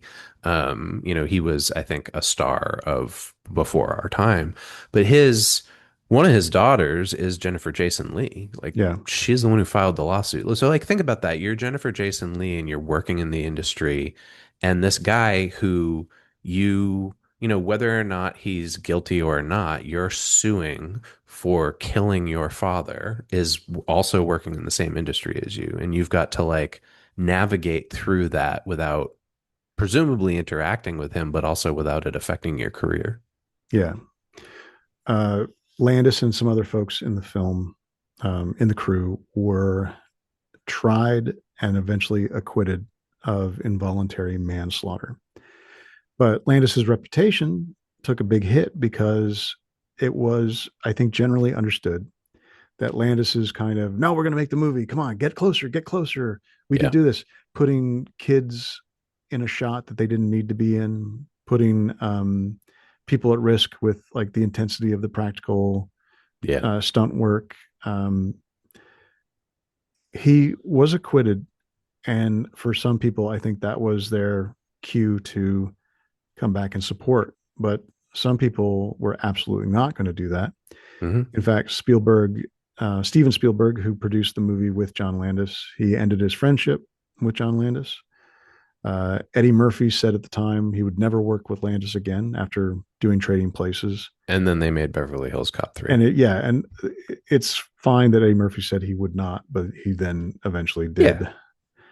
Um, But yeah, I mean, I think there's a lot to unpack with this. You could do an entire super context episode. Maybe we should about the Twilight Zone movie. But for me, the thing that's never made any sense to me, and that has more than the fact of whether or not he was guilty of the manslaughter or not, the fact that he and the producers of Twilight Zone decided that it was okay to still put that in the movie, that not the scene of the people being killed, sorry, but the segment that they had shot. I find that upsetting. And yeah, I don't know. It leaves a bad taste in my mouth. And I wonder if maybe that's how Steven Spielberg felt too, although I believe he's one of the producers on that film. So he is he exactly probably one of the could have done producers. something about that. Yeah. That's the thing to remember is that Spielberg was a producer on this movie, and anecdotally, I don't have I don't have anything to back this up, so this is hearsay. Yeah. But as soon as this happened, Spielberg split, got out of town to stay out of the backlash, out of the the reputational and you know production effect of Yeah. this accident. Yeah. It's it's shocking mostly because it's not the only thing anybody ever talks about with Landis. He Right. works, he works, and his movies are beloved. You know, we've got Edgar Wright doing a appreciation of American Werewolf in London. You know, deeper in the notes, and it feels like it should have ended a career, but people backed him up. Yeah, I mean, he made a lot more hits after this Yeah, too. Like this did not kept end his working. career. Yeah. It's oddly parallel to another Landis controversy that came up in the notes, which is the petition in support of Roman Polanski after he was arrested in, I'm going to say Switzerland or crossing the border. Roman Polanski, who has been on the run from a rape, aggravated sodomy, molestation charge in the 70s. He was arrested in 2009, and it was when he was traveling to a film festival. And there was a petition in support of Polanski against that detention, signed by a ton of people in Hollywood, Yeah. names you would not expect. David Lynch was one of them. Natalie Portman was one of them. Emma Jesus Thompson was one Christ, of them. really? Yeah, it's kind of shocking. But also later, Natalie Portman would publicly say, "I regret signing that." Okay. Emma Thompson publicly declared her signature off of the petition. Roman Polanski is a very weird case. It is the full on, we're going to separate the art from the artist. And also, we think that people should be able to keep working even after they do awful things. Like it's just weird. Yeah. Yeah.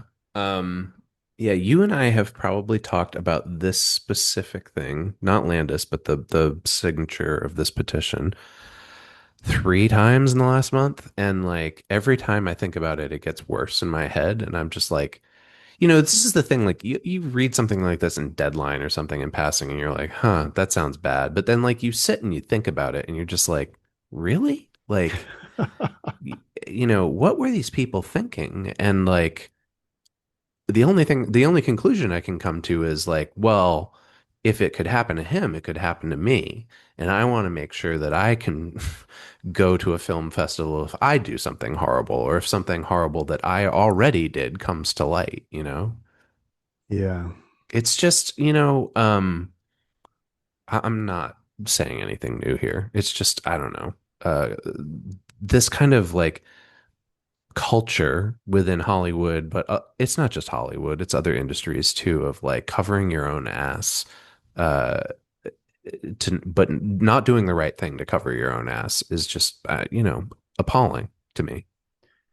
Now we might have to ask ourselves, why are we talking about this?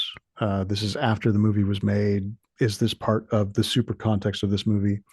Well, it has to be because the movie is revered, Hmm. because Landis has a career. It seems it is one of the weird contrasts, one of the conundrums of this movie that it is supported and popular, and Landis is supported and popular despite this awful shit. Yeah, I mean, I think I'm not just saying this because you and I feel this way. Anytime Landis or one of his movies has come up in casual conversation in the last 15 years, somebody, and these are usually movie nerds, somebody is like, yeah, but what about the Twilight Zone? Yeah. Yeah, like it is, it wasn't a factor when this movie was made or released, but it does impact its cultural history. All right. Let's take a break, clear this out, and we'll come back and we'll do more of the episode. Chris, it's break time, and we've been talking about heavy shit, and we have to do a transition from that heavy shit to some lighter shit. I think I have an idea on how to do that. Hit me. Okay. So while we've been talking about John Landis and these controversies and the heavy shit around him, it made me think of a Super King context podcast that Ooh, we yeah. recorded about a little movie called Maximum Overdrive and the same controversies that surrounded Stephen Oh King my God. around Yeah. that film. Yeah. Not And quite as so bad, of course. yeah, I guess you're right. Yeah, that guy only lost an eye. Mm-hmm. But I think the through line here is that listeners, what we want you to know is that there's a whole batch of super context episodes that are not actually on our feed. They're up on our Patreon. And including not just Super King context episodes, of which I think there's like 15. There's a lot. Sure. And minisodes, all kinds of bloopers, stuff like that, outtakes.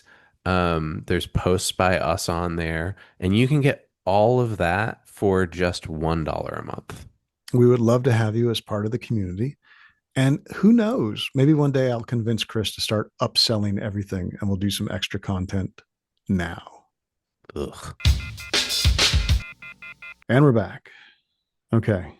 I don't quite have the taste of all that out of my mouth, but I think we can forge ahead. Yeah, I mean, let's talk about the consumption of this film, meaning, how it was received both financially and critically. In 1981, it made roughly $31 million at the box office. Domestic. You've done the math here. Inflation adjustment, that would be 106 million today. So here's two movies that came out that you pulled in the last year that made about that. Alien Romulus and Scream 6. So there you go. Like that's Yeah. not ticket sales, that's dollars, right? And ticket Yeah. price inflation is different than actual inflation and all that. But American Werewolf in London brought in $31 million in the North American market. Also, some websites say that it made an extra 30 million roughly internationally to do a $62 million gross, which seems pretty crazy to me, especially comparing it to other movies at the time and Yeah. looking at other markets like Indiana Jones, excuse me, Raiders of the Lost Ark, now known as Indiana Jones and Raiders of the Lost Ark. That came out that year. And it made a crazy amount of money, but an R-rated horror film doesn't seem like the thing that would also, Hmm. you know, match its international box office and domestic. So I went into Variety from, you know, 1981, 1982. I didn't see a lot that made me think that it made another $32 million. Hmm. It looks more like 7 or 8 million. I have a theory around this, Okay. which is that um, this movie was released at the beginning of the VHS Betamax takeover. This is the beginning of the home video Yeah. revolution, and I'm wondering if wherever that 32 million international number came from is including video distribution. Well, it's definitely in a couple of the big box office websites. Yeah, And then it gets picked up by, scrapers or people doing research like we are. And, the fact that now we've said it probably will support that number for other right, people. right. Some fucking AI bot is Yeah. gonna trawl our transcripts. But Yeah. we can definitely say for sure that it made $31 million roughly in America and Canada when it came out. It was a success because it was a $10 million movie and it made 3 times its cost. So right on. But even outside of like the financial stuff, I think, just in the notes that we pulled, the creators of Gremlins, Evil Dead, Beetlejuice, and Shaun of the Dead all cited this as an inspiration for the movies they made. Keep in mind that the guy who created Gremlins at the same time as this movie was made was making The Howling, Yeah. Joe and Dante. then Yeah. he's like, wow, I can do that. Okay. There's a lot of talk about this movie as being the first, you know, let's take it with a grain of salt, the first horror comedy. Yeah. Uh, Not literally the first movie to mix horror and comedy, but this like set the set the standard, set the mold for Hmm. a horror movie that had realistic comedic parts in it that changed its tone. Um, at the time, though, it was poorly reviewed. Yep. Washington Post, New York Times, and the Chicago Sun-Times, which is Roger Ebert, they all gave it bad reviews. Roger Ebert said Landis spent all his energy on spectacular set pieces and then didn't want to bother with things like transitions, character development, or an ending. I want to pick apart this sentence because I agree with him about the second part, right? Like I do, there are not transitions, there are not character development, and the ending comes out of nowhere. However, are there spectacular set pieces in this? Well, Like the transformation scene, obviously. that's not a set piece though, right? That's the special effect of the transformation. The Well, set what's your is in a definition of set piece? oh, I'm thinking like the actual sets are extravagant and like required a lot of investment, you know. The only scene I can think of in this movie that has like a difficult set is the zoo scene. Well, here you go. This is a term of art. In film production, a set piece is a scene or sequence of scenes whose execution requires complex logistical planning and considerable expenditure of money. Gotcha. Okay, I'm reading too far into the term set then. Yeah, Okay. yeah, yeah. Okay. So, you know, Sure. Okay, he's right and I'm wrong. the Marvel movies all have set pieces like one shot fight scenes or Okay. Okay. or transformation scenes or introductions of characters and things like that. So the horrible traffic snarl of the werewolf in was it Pickwick in downtown London, Yeah. the transformation scene, the werewolf attack, uh, the Nazi werewolf zombies. These are all Yeah. set pieces. Okay. So it's But funny, all those transitions, character development, and an ending. Those are all often things that people point out as part of why the movie's interesting because there aren't transitions. There's no fade from the nightmare into real life. There's mhm. not a lot of like connective tissue from the intimation of slaughter and then David waking up in the zoo and things like that. Yeah. Yeah. And the movie is itself is kind of what I keep coming back to. These Yeah. things that people say, oh, I don't like that. That part's bad. It's kind of how it was supposed to be. I see what you're saying. Yeah. Yeah. It is what it is. And I I did think not say that. I will not say it is what it is, but but I okay, think sure. most of the modern viewers feel the same way because while it got bad reviews when it came out, Rotten Tomatoes now has an 89% critic score and 85% audience score. Yep. So this movie is beloved years later. Metacritic gives it a 55, uh, which is critical reviews. That's mixed to average, and then a 7.5 user score, which is generally favorable. And you've said this already, but we can lean back into it. Part of its cult status undoubtedly comes from the Rick Baker makeup, the transformation scene, and the fact that if you were pubescent, prepubescent, and you saw David, the nice guy, turn into a werewolf, get the girl, wreak havoc, and have a tragic ending, there is some kind of Yeah. wish fulfillment of that. Even the tragic ending, even the dying, in a hail of Hmm. bullets. Um, I Oh, I think, mean, come on. What yeah, prepubescent boy doesn't think like, what would it be like if I died? Would everybody miss me? You know, that kind of thing. oof. There's a thread to this movie, which is the teenager or 20-year old writing it. Yeah. And then also there's that kind of I'm making a werewolf movie.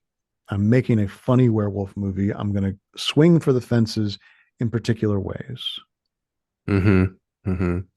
It also, speaking of swinging for the fences, awards wise, it won the Saturn Award in 1981 for the best horror film. And that we've mentioned multiple times already that Baker won the not just the Academy Award for Best Makeup, but the first Academy Award for Best Makeup. And we don't have quotes from the Academy, but a lot of people said this is kind of why there became a Best Makeup award. Like Hmm. they wanted to give an award to that transformation, but couldn't figure out how to do it. Yeah. Yeah. All right. Along with consumption, the money, the reviews, the awards, there's also the fact that this movie is a cult classic. It is beloved and revered by filmmakers and horror fans like Edgar Wright. So, Edgar Wright, who is a comedy director and a comedy horror director, wrote An American Werewolf in London, for my money, is like the best horror comedy of all time. You've got lots of comedies that are very similar, and you have lots of horror films that are very similar. But very few horror comedies are exactly the same. And An American Werewolf in London is really defined by its tone. And it's one of the few horror comedies that's really funny. It was directed by John Landis, coming off of a run of very successful comedies. People didn't know how to take it because they were really scared by it, and because it was coming from the director of Animal House. An American Werewolf in London was way ahead of its time as a postmodern film, taking its own inspiration from the Abbott and Costello horror films and the Bob Hope films. That seems a little bit out of nowhere, but the thing in An American Werewolf in London that really marks it out from everything, even now, is how scary the horror is and how visceral it is. I honestly think there are not many other films that really come close.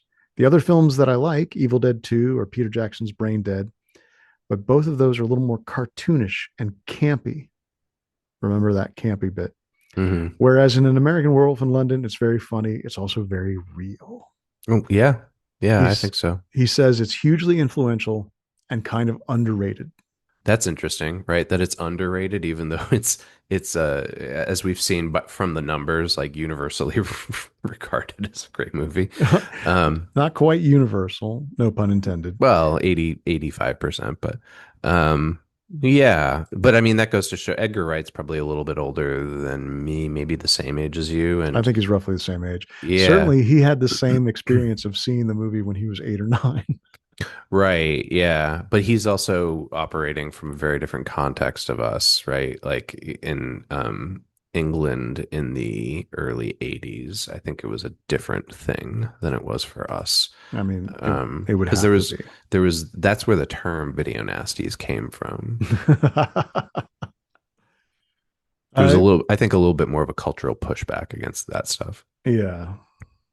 Along with it being a cult classic, it's also been the subject of attempts to remake or sequelize.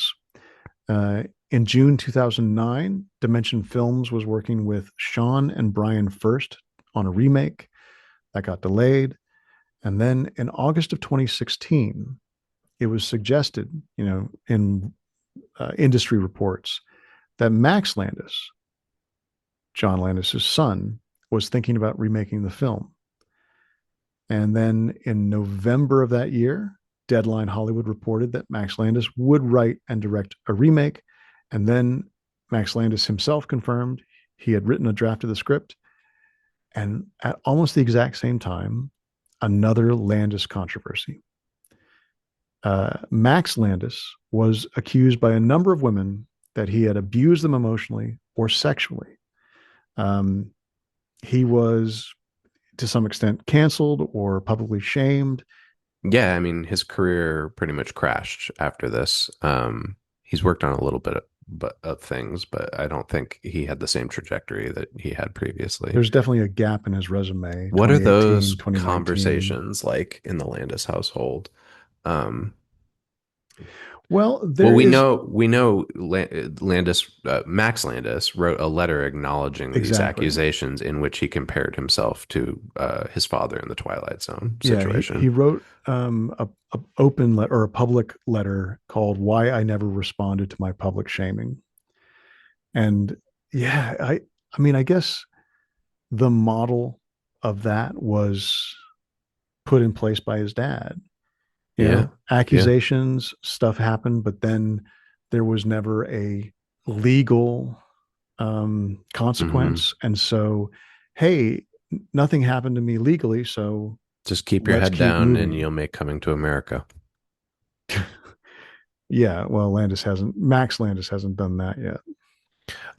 In November of 2019, Variety also reported that Robert Kirkman, the creator of The Walking Dead, was also in consideration, but this was as a producer for another reboot of An American Werewolf in London. I feel like, I mean, I say this a lot about most remakes, but I don't feel like this is something we need a remake of, right? Like We don't. it belongs to its time. Yeah. I mean, Uh, this is that thing about it being deeply personal, yeah. the either flatness or the ability for it to absorb your view. I Hmm. don't know that someone can recreate that. And No. otherwise, you're just making, well, like a sequel, An American Werewolf in Paris. That's the Yeah. same story, kind of, but not. Yeah, which I haven't seen, but we should acknowledge that like no one from the original seems to be involved at all.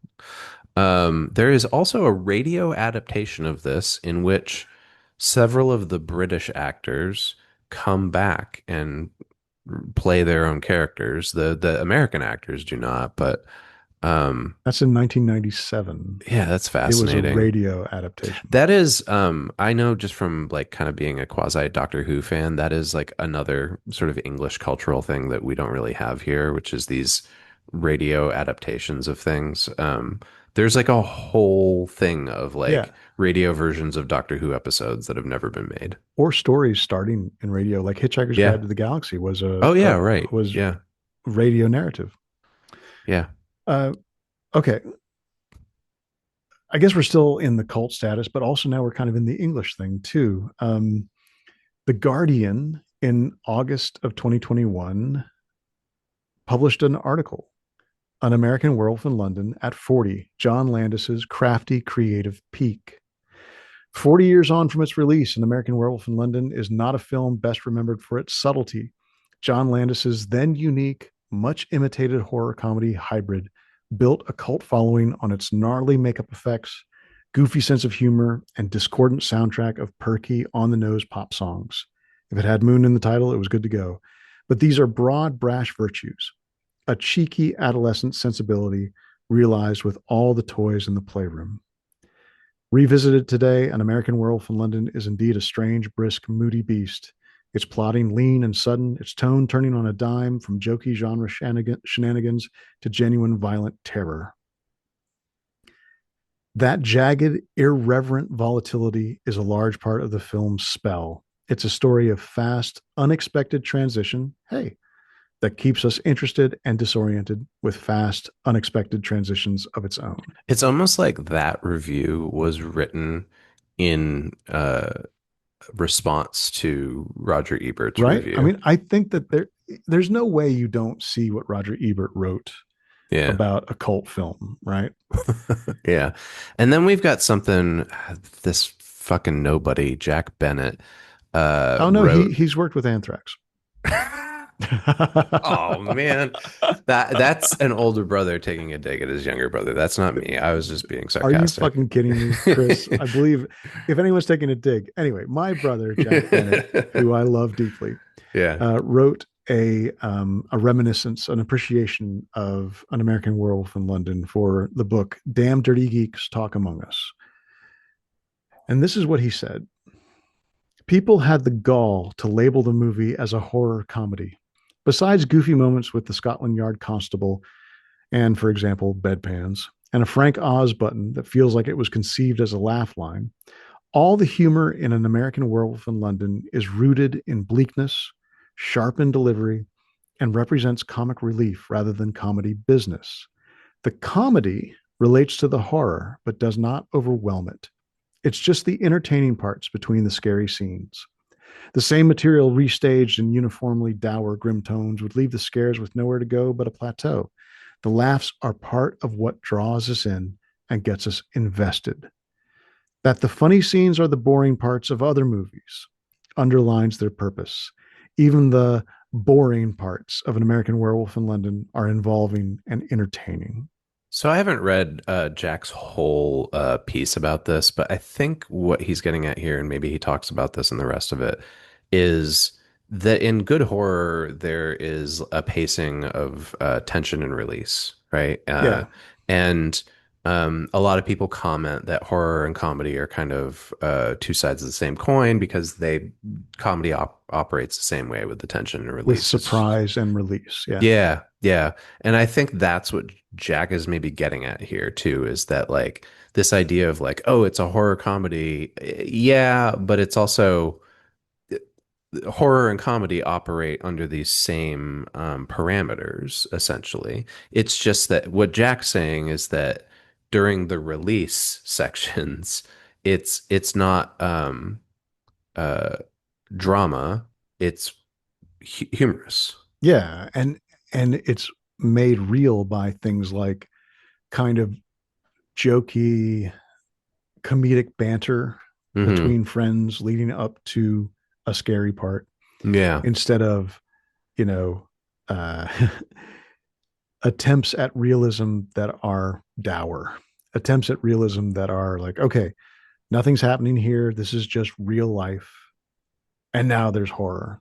This is a comedy movie attacked by a werewolf, or a werewolf movie infiltrated by a road comedy. Yeah. Yeah. So we'll segue to the sort of end of the episode. We've got a ways to go, but I think one of the things we realized looking at the notes is that we normally have a representation section and an identity section, but in this episode, they're almost the same section because there's so many different interpretations that we saw of how people saw themselves in this film, um, but based on their identity. Yeah, there's very little in the film that's explicitly representation of groups Yeah. of people or ethnicities or identities.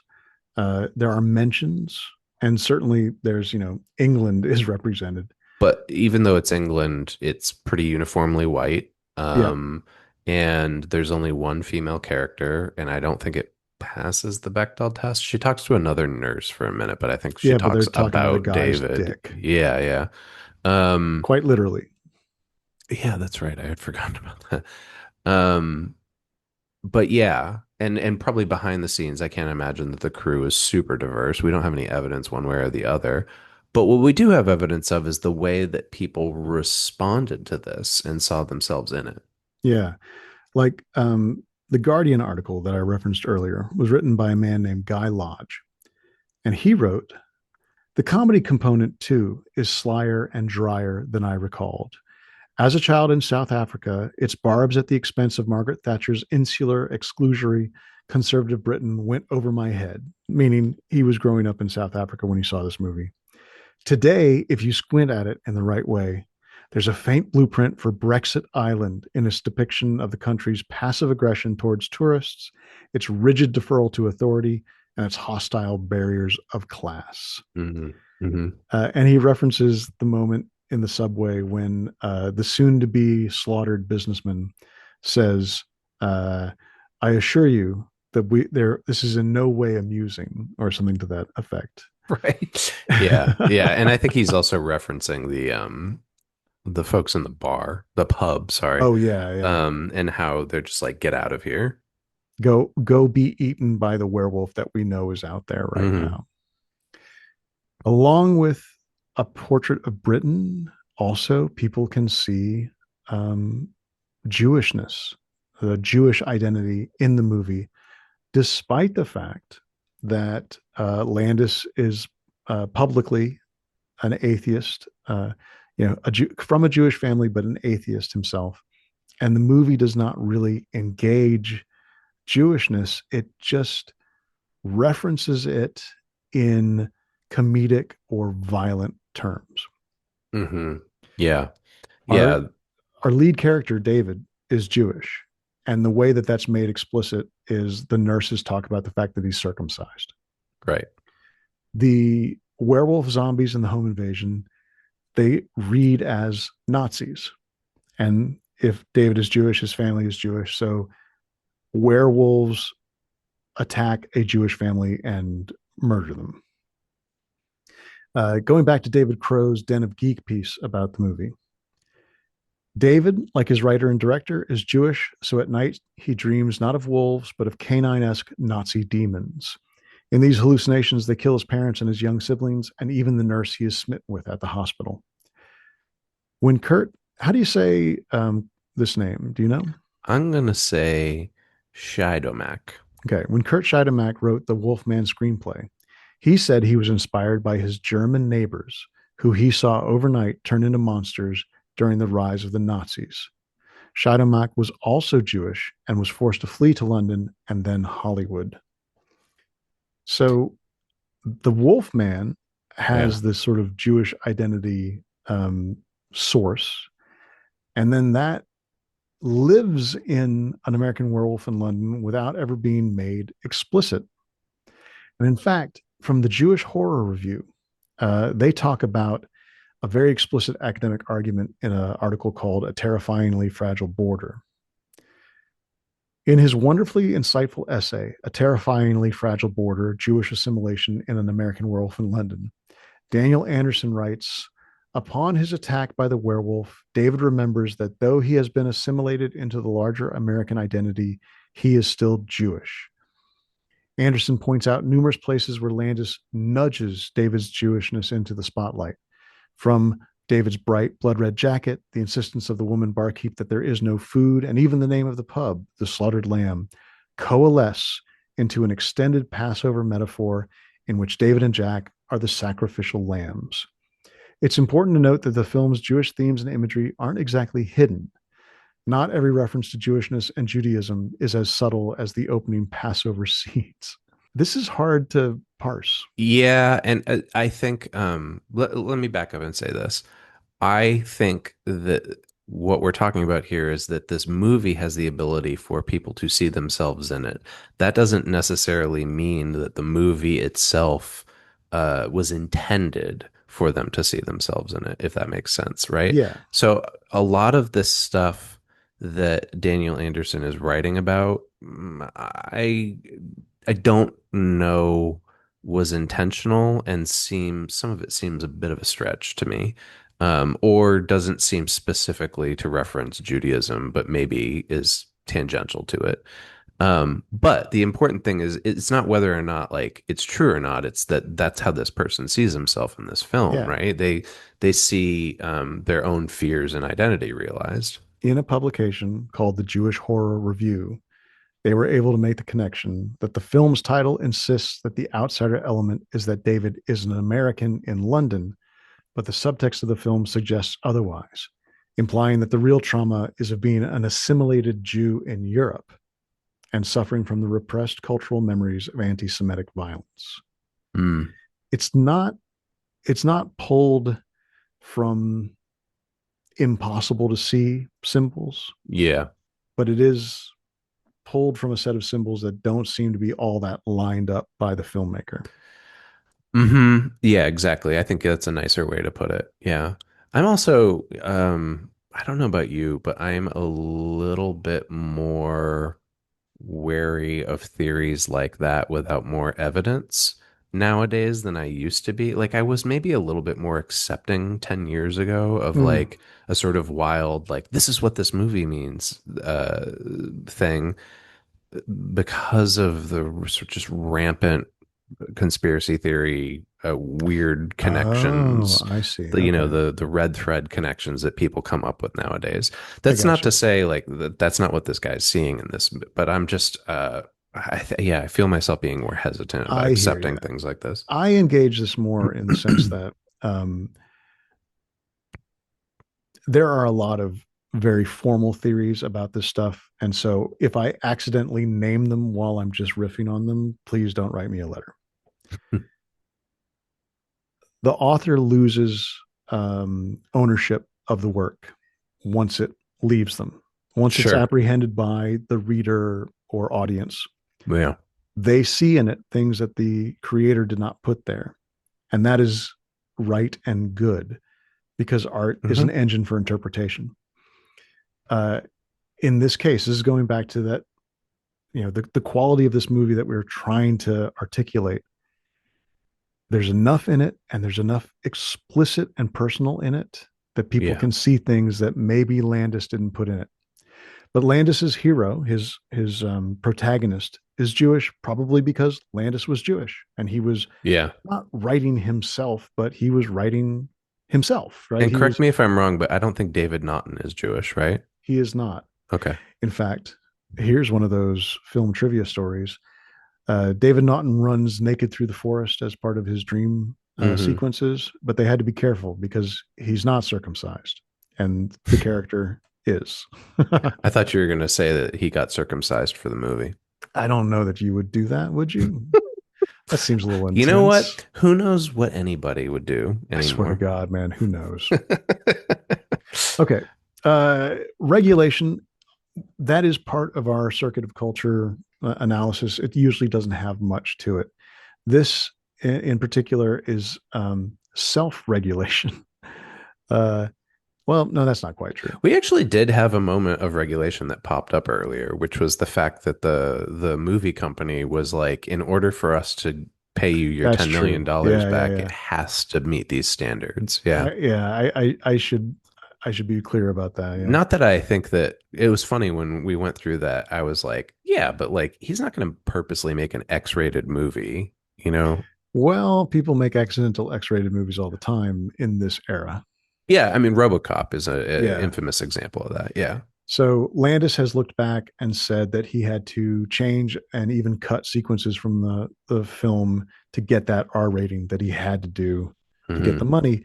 The sex scene was edited to be less explicit, and there was one big werewolf kill of three homeless men that was cut out because the audiences didn't like it. And there was a bit where the apparition of Jack, the ghost of the friend who was killed at the beginning of the movie, when David is infected, he's eating and toast falls out of his throat because it's been torn open. Okay, I referenced this earlier, but in my brain from reading the notes, I had thought that it is actually in the movie, so Well, it's you not. see the torn up throat. I mean, Yeah, it's not like they took too much out to remove the toast bit. yeah. Um, and he also said, talking about cutting the movie, that he should have cut the werewolf transformation. He says, "This is an older filmmaker thinking differently about his movie." I, I okay, this movie traumatized me as a young man, and I have mixed feelings about it now. But I even feel a sort of, you cannot touch that scene. How dare you?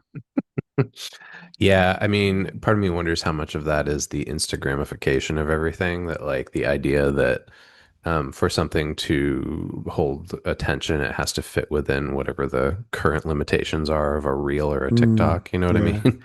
I don't know. I think for Landis, it's actually just looking at a movie and feeling less arrogance, Oh, less yeah. of the scene, Yeah, quicker to get it across. I'll say this. There are a lot of places throughout these notes where John Landis comes across as an arrogant person. I don't think that the length of the transformation is one of them. I think that is, it makes this movie. Okay. All right. Coming in for the home stretch. We've talked about this movie as a thing that kind of offers itself up, or that people grab onto to see themselves or their concerns in. And here's two things that I found as I was trying to fall in love with this movie. Uh, Jay's Hawk wrote a piece called American Werewolf in London, Queer or Camp. And remember, we had a mention of camp earlier. Hmm. Jay's Hawk writes, werewolves are constantly bouncing back and forth between being hypermasculine, angsty, and casually homophobic, or being explicitly, thoroughly, and extremely queer. So, where does American Werewolf in London land in all of this? Well, in my opinion, this film is one of the rare instances of werewolf media perfecting the balancing act between the two with, quote, bizarre series of tonal shifts that would hold a lesser movie back. That must be from a review that Hawk read. It's almost as if there's a frat bro comedy desperately trying to break out from underneath all of the tragic queer coded drama. What do you think? I think that I just realized that you pulled out the blog post that you had previously in the notes. Well, we had so much in it, Yeah, and the one yeah. that was a more Oh, this is far more explicit academic. reading. Yeah. Yeah. Go No, ahead and tell them real quick what the thing yeah. is I cut out. So Charlie found this blog post of whom I can't I'm sorry that I can't remember the name of the It's author, but okay. I don't think it We're just necessarily referencing matters. it. Yeah. Yeah, but it was this post where this guy was reminiscing watching an American Werewolf in London with a gay friend of his, and how they both were super turned on by David Naughton, and in vivid description Yeah. about everything within the film that gave them erections while they were watching it in the cinema. Because he's running around naked. Yeah.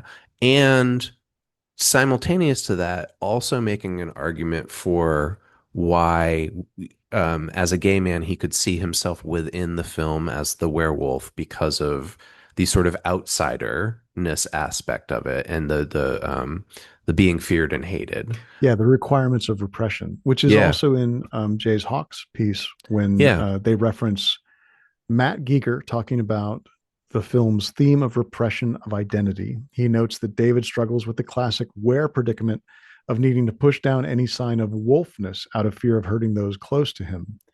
In this way, you could see the conversations with his friend Jack as sort of a reflux to this, popping up in increasingly decomposing states whenever David becomes too comfortable in conformity. Mm. So I don't know that I ever really attached a werewolf with queerness, but Yeah. it's quite clear that it was, especially in this like pre-AIDS kind of coming Hmm. out of the closet, um, people still pushing back hard and saying, don't shove it down my throat. It's fine if you're gay, but don't be Yeah. showing off. Like the reason that there are pride parades, the sort of you have to accept that this is me, this Yeah. is real. Yeah. And Yeah. the werewolf, when you get to that point, people get hurt. I'm just coming back again to Stephen King's definition of the werewolf trope in Danse Macabre, which we've revisited many times on the show. And I don't think he saw that at all, but I think you're right. I think there is like a thread between the trope of werewolves as being sort of like man, and I specifically mean men, not necessarily women, um, fighting against their primal urges Yeah. in an effort to be a civil human being, um, and queerness, and that like it the definition of civil here, right? Like what that civil is somehow heteronormative. Right. Like politeness is the way to Uh-huh. be. Yeah. Yeah, yeah. And like the I believe King's case study for the werewolf trope isn't in fact a werewolf movie, but it's Dr. Jekyll and Mr. Hyde. And I think you can see a pretty strong queer reading Yeah. of that. Hawks mentions a couple different scholars, including Marissa Mercurio, who says, if the history of cinema suggests a good woman's love will save a wayward man, An American Werewolf in London adamantly denies the power of heterosexuality to fix the beast's queerness. At the end, our werewolf is cornered by police. They are all getting ready to shoot it dead. Alex, the nurse, who understands that this is David, walks forward and tries to say, David, it's okay. You can be calm. But her voice, her presence does not soothe him enough. The werewolf growls or jumps a little bit and is Mm, shot dead. And the last scene of the movie is, or the last sequence of the movie is David's transformation back into his naked dead self with Alex crying over him. hmm. Hmm. Um, who do you think then, like if we dive into this queer reading, then like who do you think is the character that David wants to be with instead of Alice? Alex. Sorry, Alex. Yeah, right. Well, Oh, that's right. And that previous blog also mentioned that the fact that her name was is Alex Alex. Yeah. is gender neutral. Right. So the deep friendship with a kind of intimacy, able to Yeah. talk about, oh, women, you got to stay away from them. Be careful of them. Yeah. We're a couple of guys. We're the same, right? There's always that kind of um, gentle queering of Yeah. close male friendships. And then in the thing that turns him into a werewolf, his friend is killed. It's Right. totally easy to say the subtext would be a straight man and a gay man who are friends having a sexual encounter, Hmm. One and of them dies and they're because of it. well, one of them dies, but like if we go with metaphor or allegory, Hmm. someone loses themselves and the other one Hmm. struggles with the fact that they did this and were happy. Like there is there's a ton in there about the fact that even in death, Jack is there trying to save David from being who he is. Ah, yeah, yeah, yeah. Okay, gotcha. So that's interesting actually that Jack is actually the more closeted of the two characters. Um, If you insist on a queer reading. yeah, But yeah. as Hawk says, Because he's the one who like goes on and on at the beginning about this hot girl that he wants to hook up with. yeah, and Dave is the one who tells him don't do it. Yeah, right. Okay. Uh, Yeah, it's interesting. Hawk says that you may even flip flop between thinking that the movie is gay or homophobic because the movie can't make up its mind either. Yeah, true. And the thing is I think that it's neither, right? Hmm. It's very superficial in how it deals with sexuality, but somehow this movie offered up enough Yeah. to read a statement about Englishness, a statement about Jewishness, a statement about queerness. Yeah. Yeah. And there's something, I don't know how to unpack this, but there's something in there about the prepubescent wish fulfillment that we've talked about previously that I think works regardless of your sexuality. Say more about that. Just that, I mean, not necessarily the sex scene with the nurse, but the other stuff, you hit puberty, you turn into something that you don't understand, your body undergoes Oh changes that yeah, you and there's wish the you could explicit the hide. hair comes in places that you didn't think it would come. Yeah, Yeah. yeah, yeah. Okay, here we go for the ending. I have excised some of the other works. I'm going to go straight for this academic article, Aristotelian Reflections on Horror and Tragedy. Oof. Okay, this is right in my wheelhouse. uh, Who's this? Angela Angela Curran. Curran, Oh, yeah, should we get married? she writes American Werewolf in London combines horror, tragedy, and black comedy to give a new spin on the classic film The Wolfman, a horror story of a man who is attacked by a werewolf and then turns into one himself whenever the moon is full. The film, like David Cronenberg's 1986 version of The Fly, is a narrative of transformation in which a sympathetic human turns into a monster and meets a tragic death at the end of the story. Yeah, that's a good comparison. I hadn't thought about that. Yeah. Yeah. The tragic protagonist of American Werewolf is more centrally David than the werewolf into which he transforms. Yet the film's ending affects a role reversal of sorts, suggesting that it is the werewolf that is the victim of human aggression and not the other way around. Rather than depicting the werewolf as an alien and unnatural creature, the film points to some underlying similarities between human culture and animal nature, closing the divide between human and monster. This narrative strategy enables the film to expand the domain of horror, the confrontation between human and the inhuman, to include themes central to Greek tragedy, the confrontation between the best and worst aspects of human nature and culture. Okay. Yeah. This horror comedy, Hmm. this traumatic fucking movie from my youth, offers itself up to an Aristotelian scholar talking about tragedy, talking about Greek tragedy in terms of what the movie offers up for a close reading. Yeah. Yeah, I'm having trouble articulating this. I'm Okay. wondering how much of this is the movie and how much of it is academia. Does that make sense? It does. And I would say you're totally right, except that we got these pop readings, Yeah, that's true. you Yeah. know, like the movie, again, it offers up something so personal, Yeah. so particular. So, like, John Landis wanted to make a movie where you really saw the pain of the werewolf, and he thought it would be more realistic if you put some comedy in. And he was struggling with the fact that there are things in the world that we know aren't real, but they turn out to be real. Right. There's some universality in several of those tropes that he was playing with, and that is what lends this film to so many different interpretations. Yeah. Um, You know what Curran ends with? no, tell us. This role reversal of the monster and humans, and the reference to the worst side of human nature, reminds us of the theme of moral horror, the ethics of humans in their worst moments.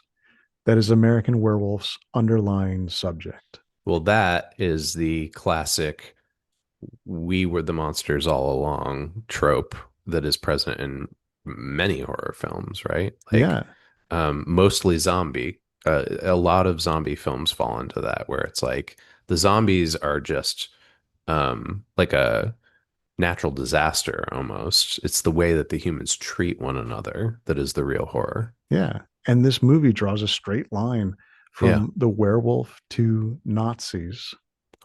Right. Yeah, but there's also the moral horror of the citizens in the pub who just let these kids go out and get chewed up. Yeah. Um, And the moral horror of knowing that you might kill someone and not yeah, being able to stop yourself. and that the only way to do it is to keep it from happening is through suicide.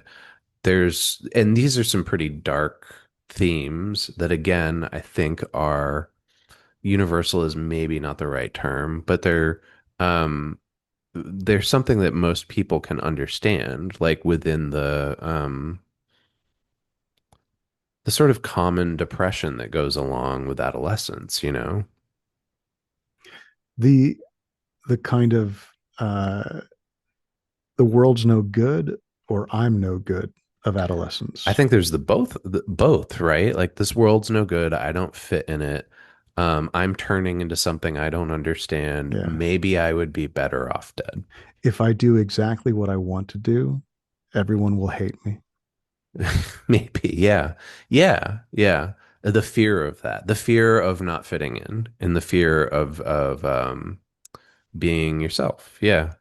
I mean, maybe you and I are now reading into it with our own bullshit, I mean, but that's the thing. So it offers up a chance for you to explore whatever you need to explore.